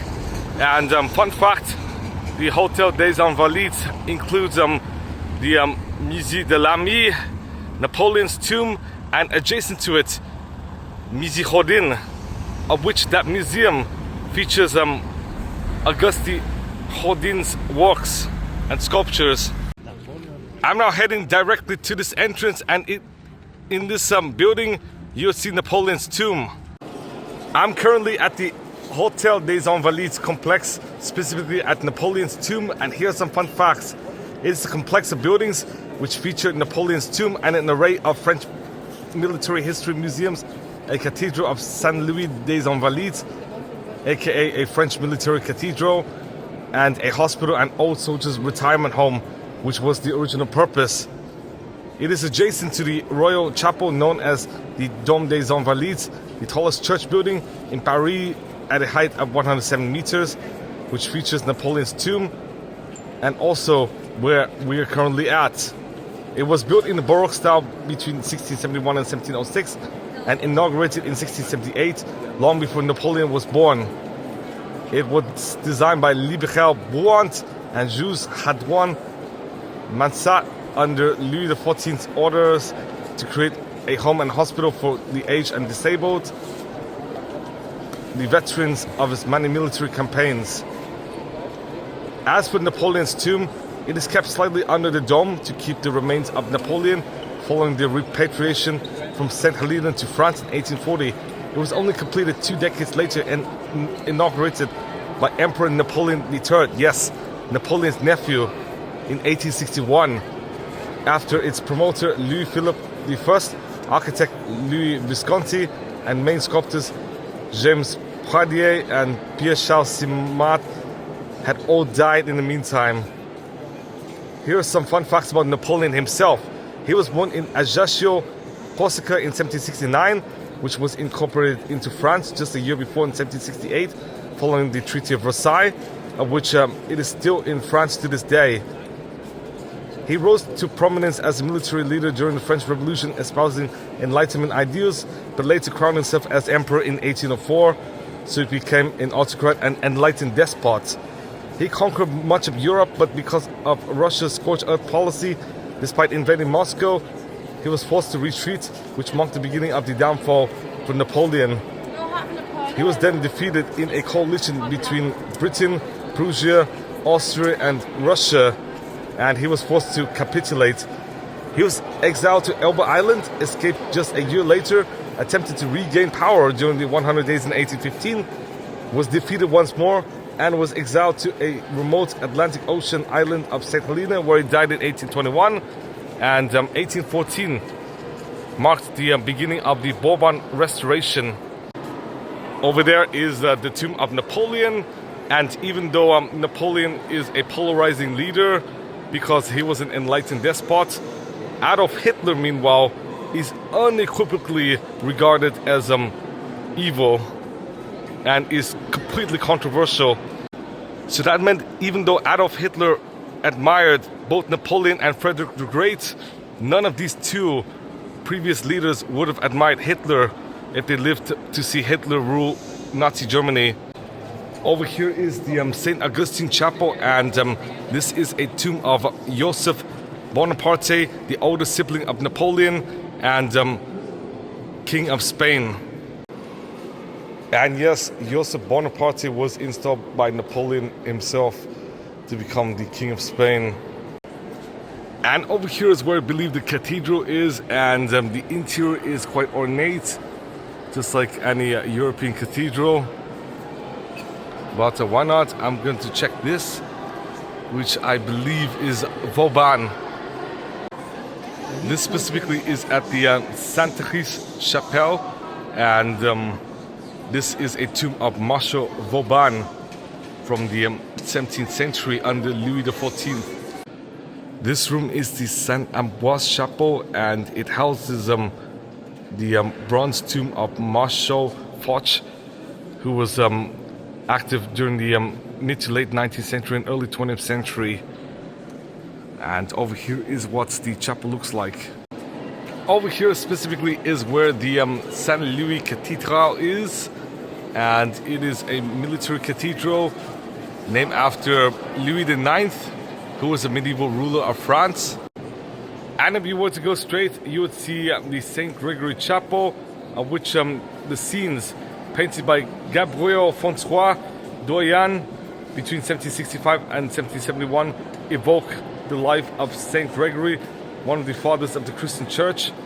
And you can see a bronze sarcophagus of Marshal Lyotet over here. And over here is the sarcophagus, and this is what the chapel looks like. Over here is the Chapel of the Virgin, where you could find a tomb of Marshal Turenne, who was a great general of Louis XIII and Louis XIV. I'm not even joking. And why not? I'm going to go here and then show you guys Napoleon's tomb. Over here is the St. Jerome Chapel, and fun fact about St. Jerome, he was the first translator of the Bible, and you could see a tomb of Jerome Bonaparte, one of the young siblings of Napoleon. And fun fact, Jean-Christophe, Prince Napoleon, yes, the heir to Napoleon, is technically a direct descendant of this person rather than Napoleon. If you went downstairs, you would find the real cathedral over here. And yes, that was slightly deceiving because it included the Jesus cross. But why not? I'm going to go down, shall we? Over here it is, Napoleon's tomb. At one end, you would find a statue of Napoleon II, aka Napoleon's only legitimate child. And as you guys can see, if you were to take a whole circle, you would find out 10 reliefs and 12 women over here overlooking the tomb. And why not? Let me head to the museum. Over here it is, the entry to Le Musée de l'Ami. And this is one of 3 museums, with the other being the Liberation Museum featuring Charles de Gaulle, and the other being Musée des Princes Reliefs.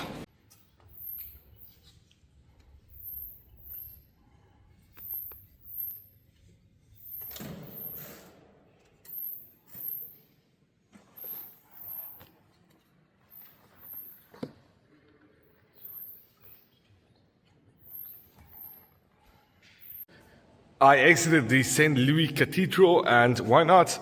I'm going to enter the Army Museum. Unfortunately, silence is enforced at the cathedral, but I'm going to enter the museum. At the very beginning of the museum, you would see a timeline from Louis XIV all the way to the Revolution and the abolition of the old monarchy. I'm now in the beginning of the museum exhibition, and over here is a military uniform used up before and during the French Revolution. And over here are various 18th century swords and drums. And we start off with the victory of Rocroi over here. We're just 5 days before King Louis XIII died. I'm not even joking. But here are some late 17th, early 18th century muskets and rifles. Here are some swords and guns used in the 18th century. And one fun fact is King Louis XIV decided to provide his maison militaire, aka the military branch of the king's household, which was regarded as an elite army corps with sound military features.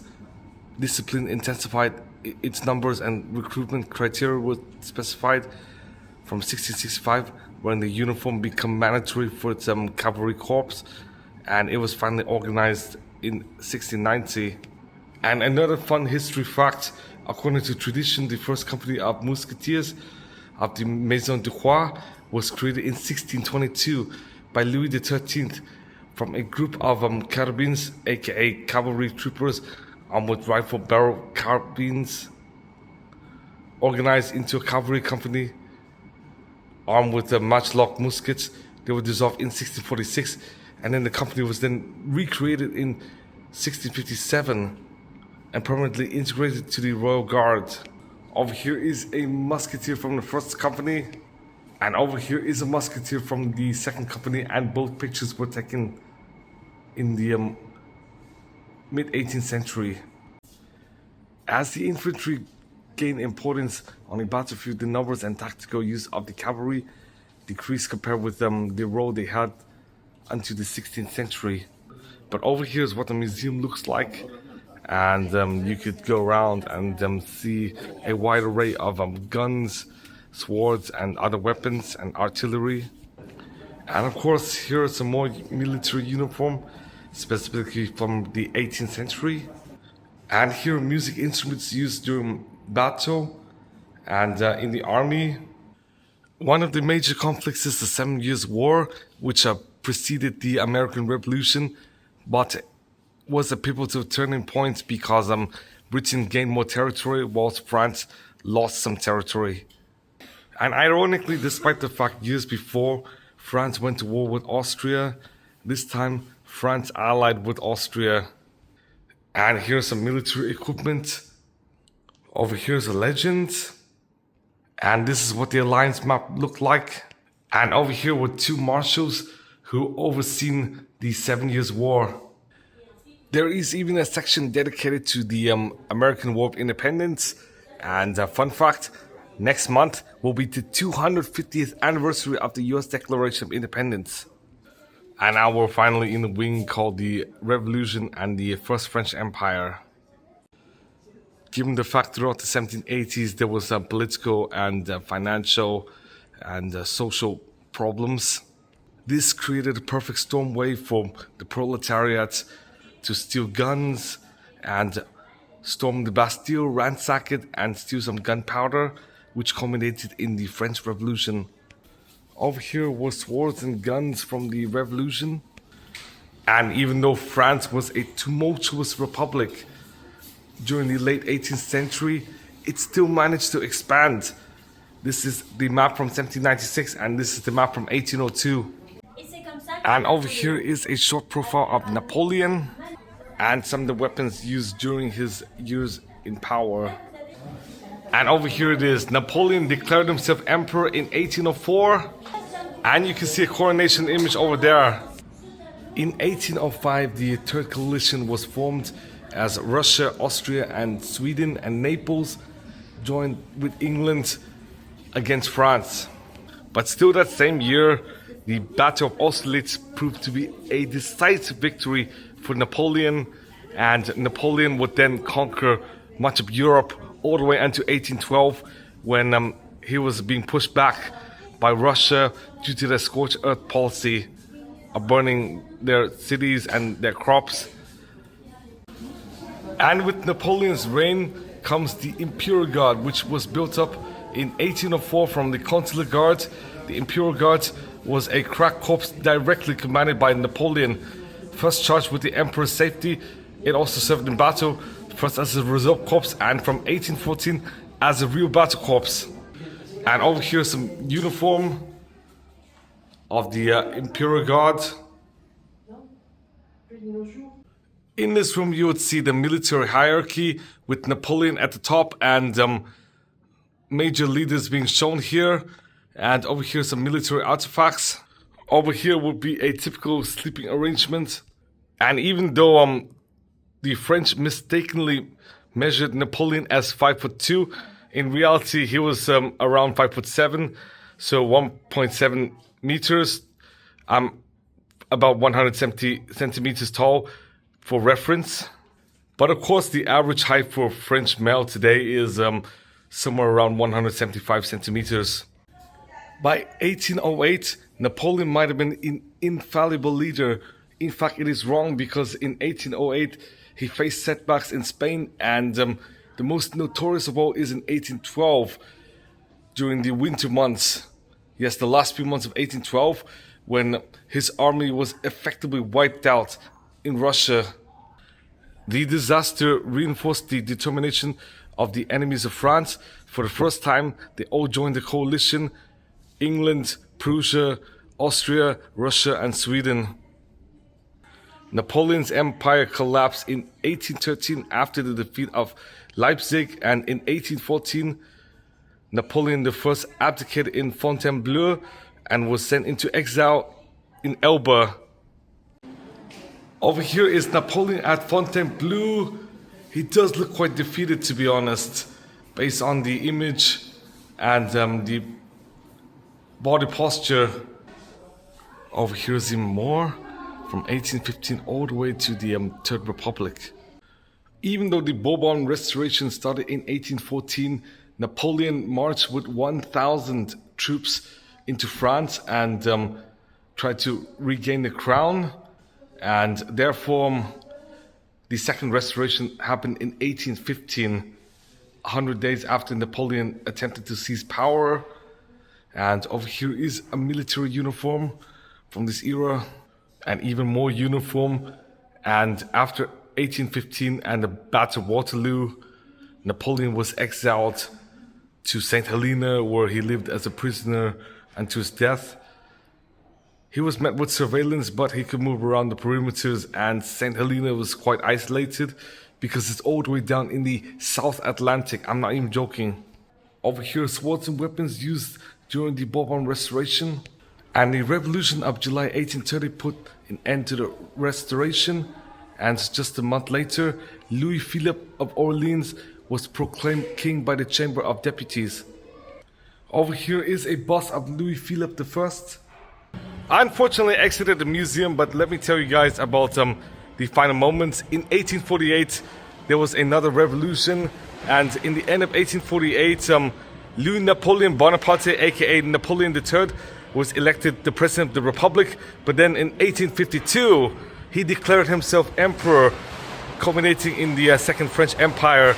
And once that fell in 1870, the Third Republic was formed, and France was no longer monarchy. And fun fact about Louis Philippe I, instead of being called the King of France and Navarre, he was called the King of the French.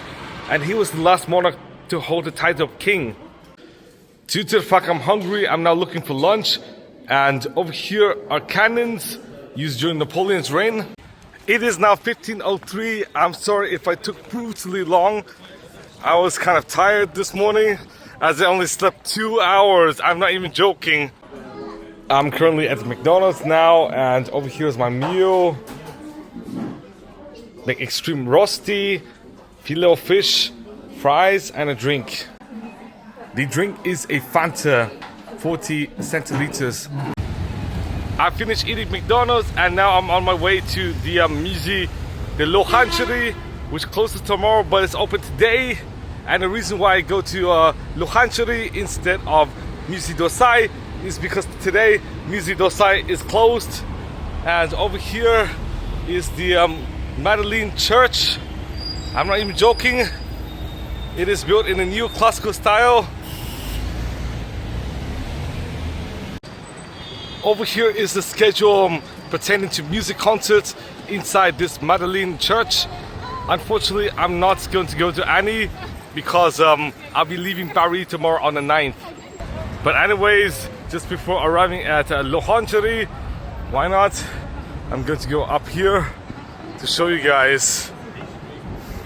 It is quite intriguing in my opinion, and I believe this is the statue of Louis IX.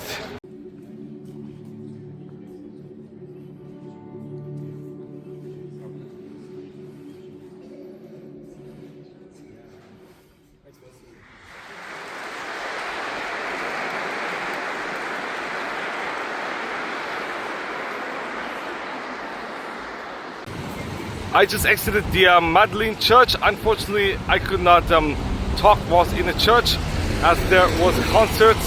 But why not? Here's some fun facts. Its full name is the Church of Saint Mary Magdalene, and it is a Catholic parish church in the 8th arrondissement. It was planned by Louis XV as a focal point at the new Rue Royale leading to the new Place Louis XV, aka the present Place de la Concorde.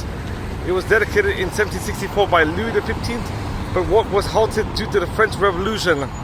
Napoleon had it redesigned in the neoclassical style to become a monument to the glory of his armies. After its downfall in 1814, construction as a church resumed, but it was not completed until 1842. And the building is surrounded on all four sides by Corinthian columns. So why not let me head to the l'Orangerie. Given the fact both d'Orsay and l'Orangerie mostly cover modern art, therefore if d'Orsay is closed, I will probably choose l'Orangerie.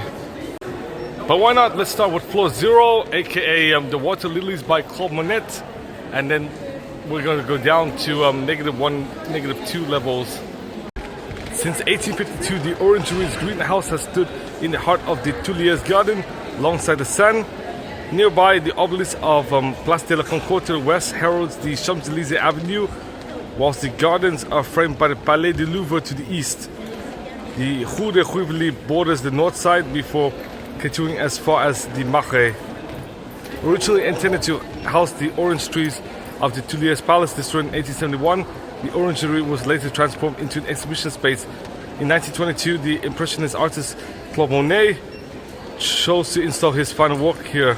The Water Lilies, the galleries in the heart of the capital but away from the hustle and bustle of city life, reflected his desire to create a haven of peace in the wake of the First World War. The museum was inaugurated in 1927, a few months after the artist's death.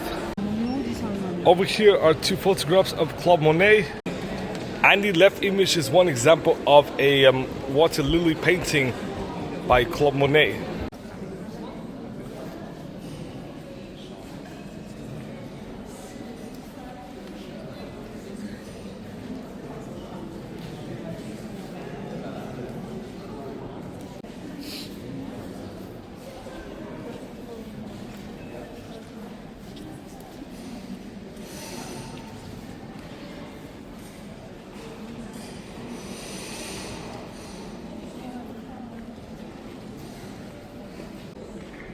Unfortunately, I have to be relatively quiet, but you can see 4 paintings over here.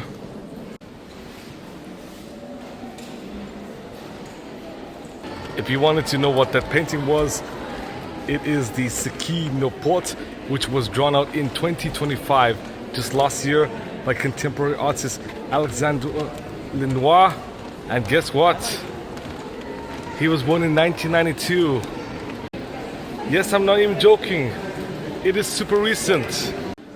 If you were to go downstairs, you would find a temporary exhibition, L'Ambition de le Peintre, Henri Rousseau.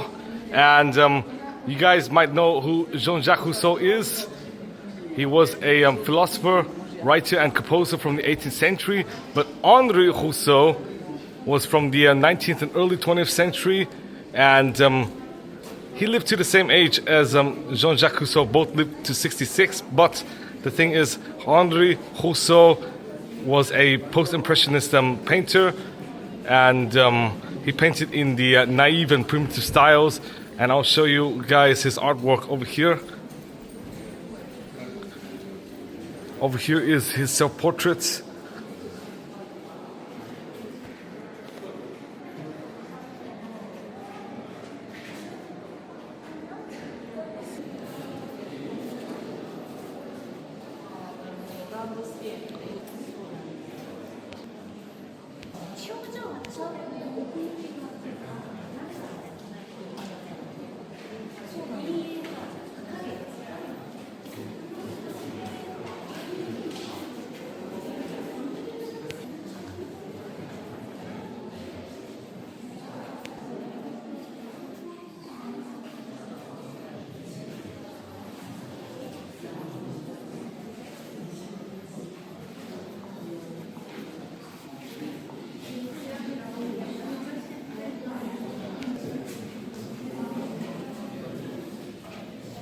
This shows a fragment of a wall which was part of a bastion built on a Paris city wall dating from the second half of the 16th century under the reign of Charles IX, and it was unearthed in 2003. And the end shows the life and death of Henri Rousseau over here. Luckily, I visited the whole museum, but unfortunately could not record much of the bottom floor because it is now closing. So instead, I'll show you guys pictures instead.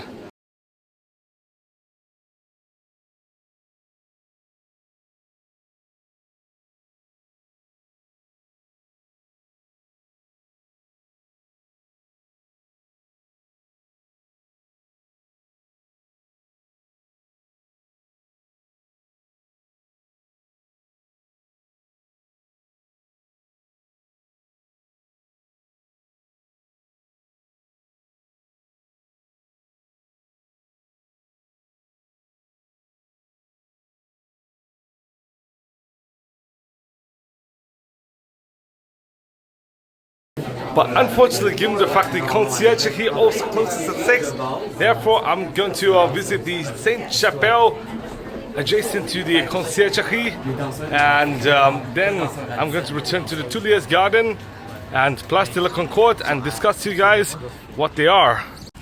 But anyways, this is the octagonal basin, and why not? I'm going to turn right to look for a bus to the Sainte-Chapelle. Okay guys, I'm on a line of trees and I'm looking for a bus called Bus 72. I'm on my way to Sainte-Chapelle before it closes, and over here is Palais de Justice, aka the French equivalent of the Supreme Court. Unfortunately, as I'm about to enter the Sainte-Chapelle, it is raining, and over here is what it looks like with all the spires.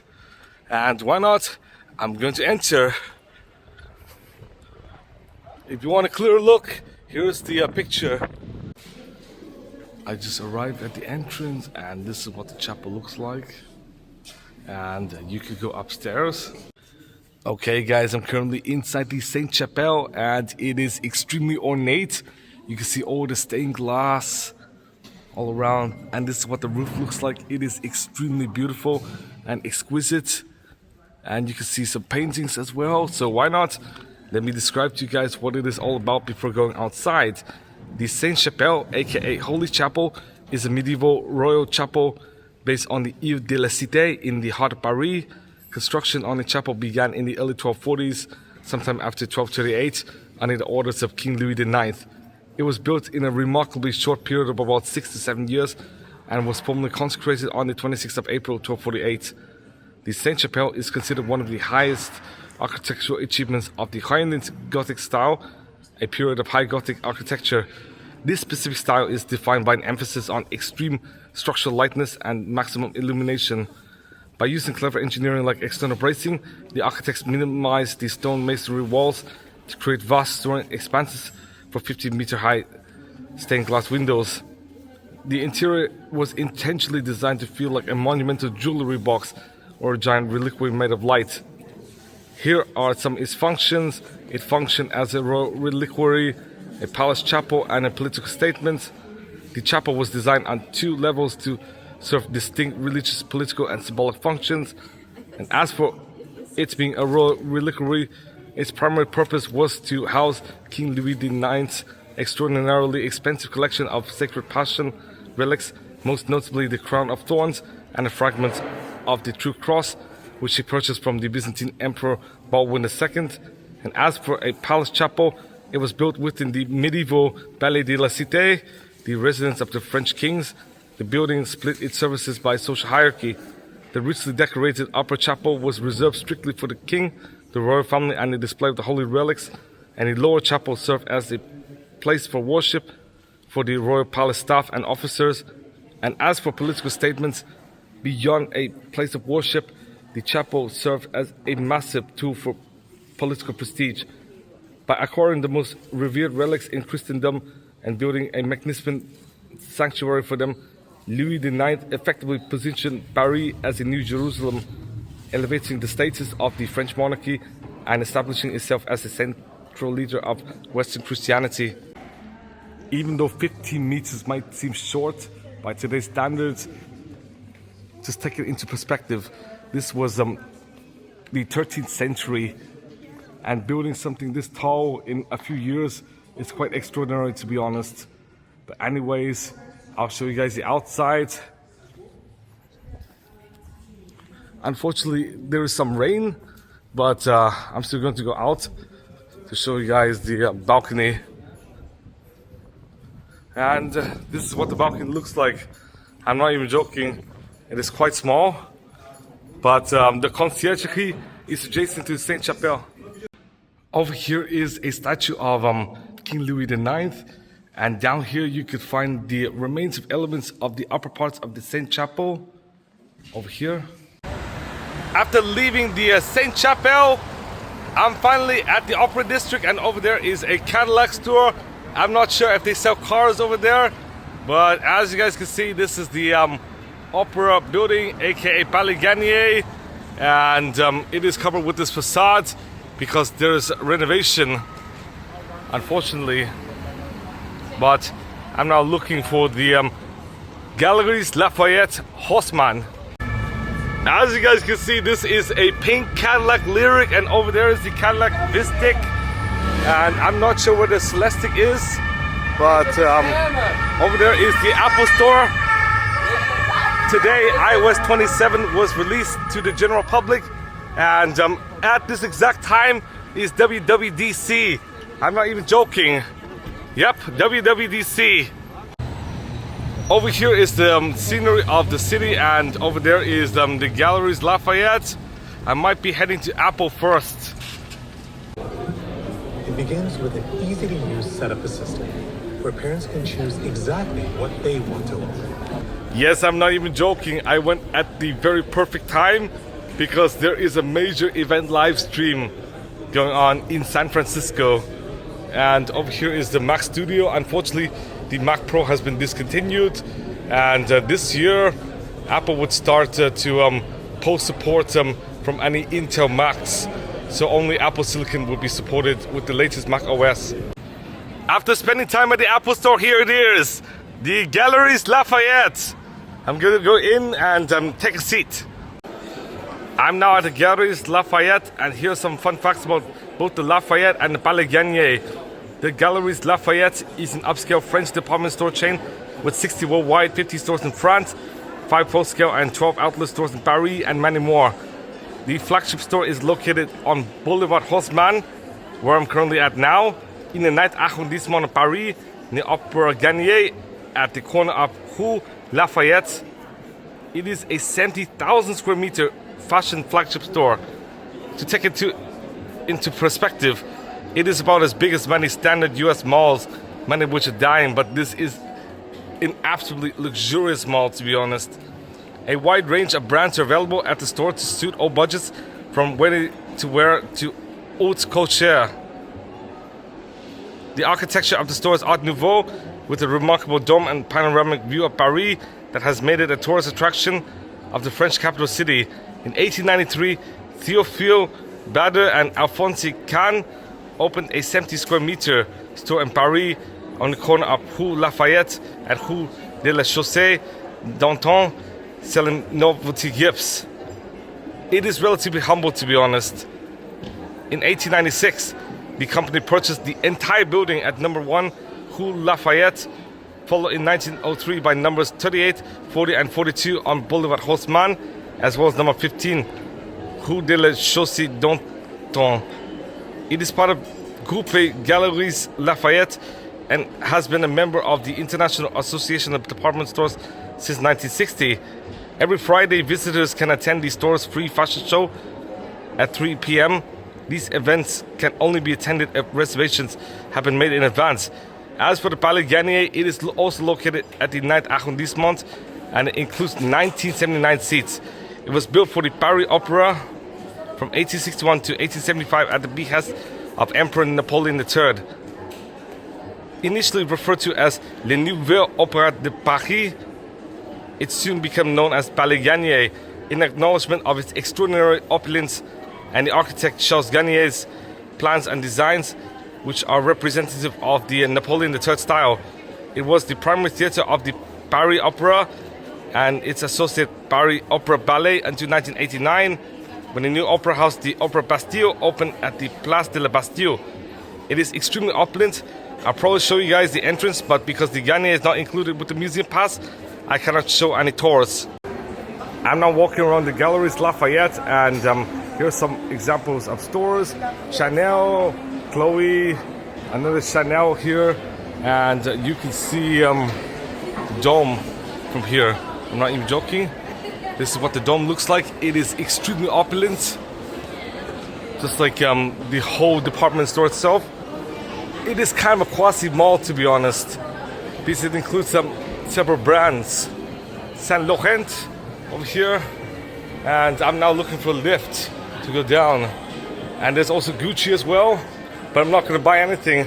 They're way too expensive.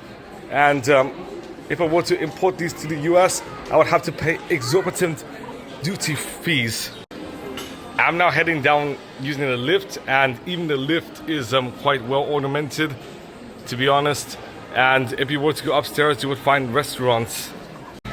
I exited the Galeries Lafayette, and over here is a facade of the Palais Garnier. Unfortunately, it is now covered, but you can see some composers such as Domenico Cimarosa, Franz Joseph Haydn, and over there is Giovanni Battista Pergolesi and Johann Sebastian Bach. I'm not even joking. And this is what it looks like directly in front of the Palais Garnier.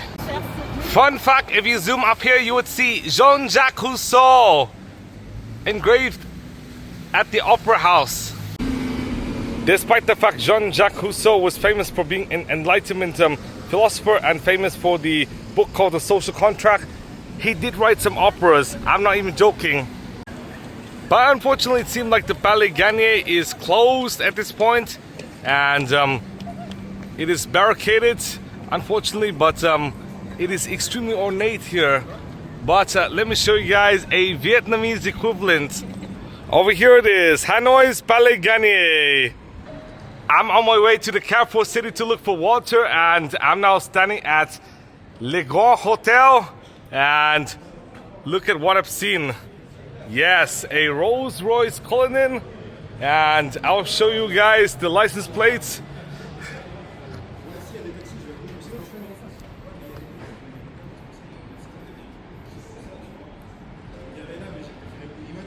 Yes, Monaco, the wealthiest sovereign state in the world, wealthier than many urban neighborhoods. I'm not joking. You're not even comparing Monaco to nations or cities or municipalities. You're comparing Monaco to the upscale neighborhoods in New York, in Boston, in Paris, in London, you name it. Given the fact it is now raining, I decided to return to the hotel and order something for delivery so I can eat both today and tomorrow on the bus from Paris to Lyon. And over here is my meal. I'll show you guys the meal. Unfortunately, I didn't get to visit the Conciergerie, the Musée d'Orsay, or anything not included in the museum pass, including going up the Eiffel Tower, going to the Catacombs, the Opera House, or even going to the Free Petit Palais. However, because I was busy rushing to the Sainte-Chapelle, here's some fun facts about both the Place de la Concorde and the Tuileries. Starting off with the Place de la Concorde, measuring at 7.6 hectares, it is the largest square in Paris. The square was the site of many notable public executions, including Louis XVI, Marie Antoinette, and Maximilien Robespierre in the course of the French Revolution, during which it was temporarily renamed the Place de la Révolution. It received its current name in 1795 as a gesture of reconciliation in the later years of the Revolution, although later the original name was reinstated for period. The square was originally designed to be a site of an equestrian statue of King Louis XV, commissioned in 1748 by the merchants of Paris to celebrate the recovery of King Louis XV from a serious illness. Several features exist on the square, including the Luxor obelisk, which once marked the entrance to the Luxor temple in Egypt, but then the Wali of Egypt, Muhammad Ali Pasha, offered a 3,300-year-old Luxor obelisk as a diplomatic gift to France in 1829, and you could also see a fountain as well, actually a few. In the north side, you see the Hôtel de la Marine, and in the south side, you see the Seine. In the west side is the Champs-Élysées, and in the east is the Orangerie and the Tuileries Garden. As for the Tuileries Garden, it was created by Catherine de Medici as a garden of the Tuileries Palace in 1564, and was later opened to the public in 1667, and became a public park after the French Revolution. It is 25 hectares big. So here's the conclusion. Is Paris considered overrated? In my opinion, sort of, because attractions do kind of close early. Some attractions close at like 5 or 6. Even if the last attractions closed at 7 or 8 or 9. But the thing is, it is quite a short window, especially if attractions open at 9 or 10 and close at like 6 p.m. or something. And plus, attractions are closed 1 day a week for restoration and maintenance. So there's that. But the thing is, it is extremely crowded, and the museum tickets could be extremely expensive. So if you bought the museum pass even for 4 days, it is very much worth it, because you could enjoy up to 50 museums for free in a 4-day period. I'm not joking, but the thing is, all of the museums are quite big, but because Paris has very well-known attractions and works, I do believe it's worth it, to be honest. But the thing is, even though my hotel is relatively affordable, specifically at $70 a night, the thing is that the commutes are absolutely atrocious, to be honest, especially with the less reliable bus service. At certain times, it is kind of shaky, and I did not really enjoy my time as much, but whatever. At least it's very much worth it to visit at least once. But the thing is, you have to space the Paris trip by at least like a week or two, instead of like 2 or 3 days. It is extremely condensed, and you might not enjoy it as much. So that is my tip. So thank you guys for watching. Please give it a big thumbs up, subscribe for more videos. I'm going to show you guys my meal, and then I'm going to see you guys soon. Here it is.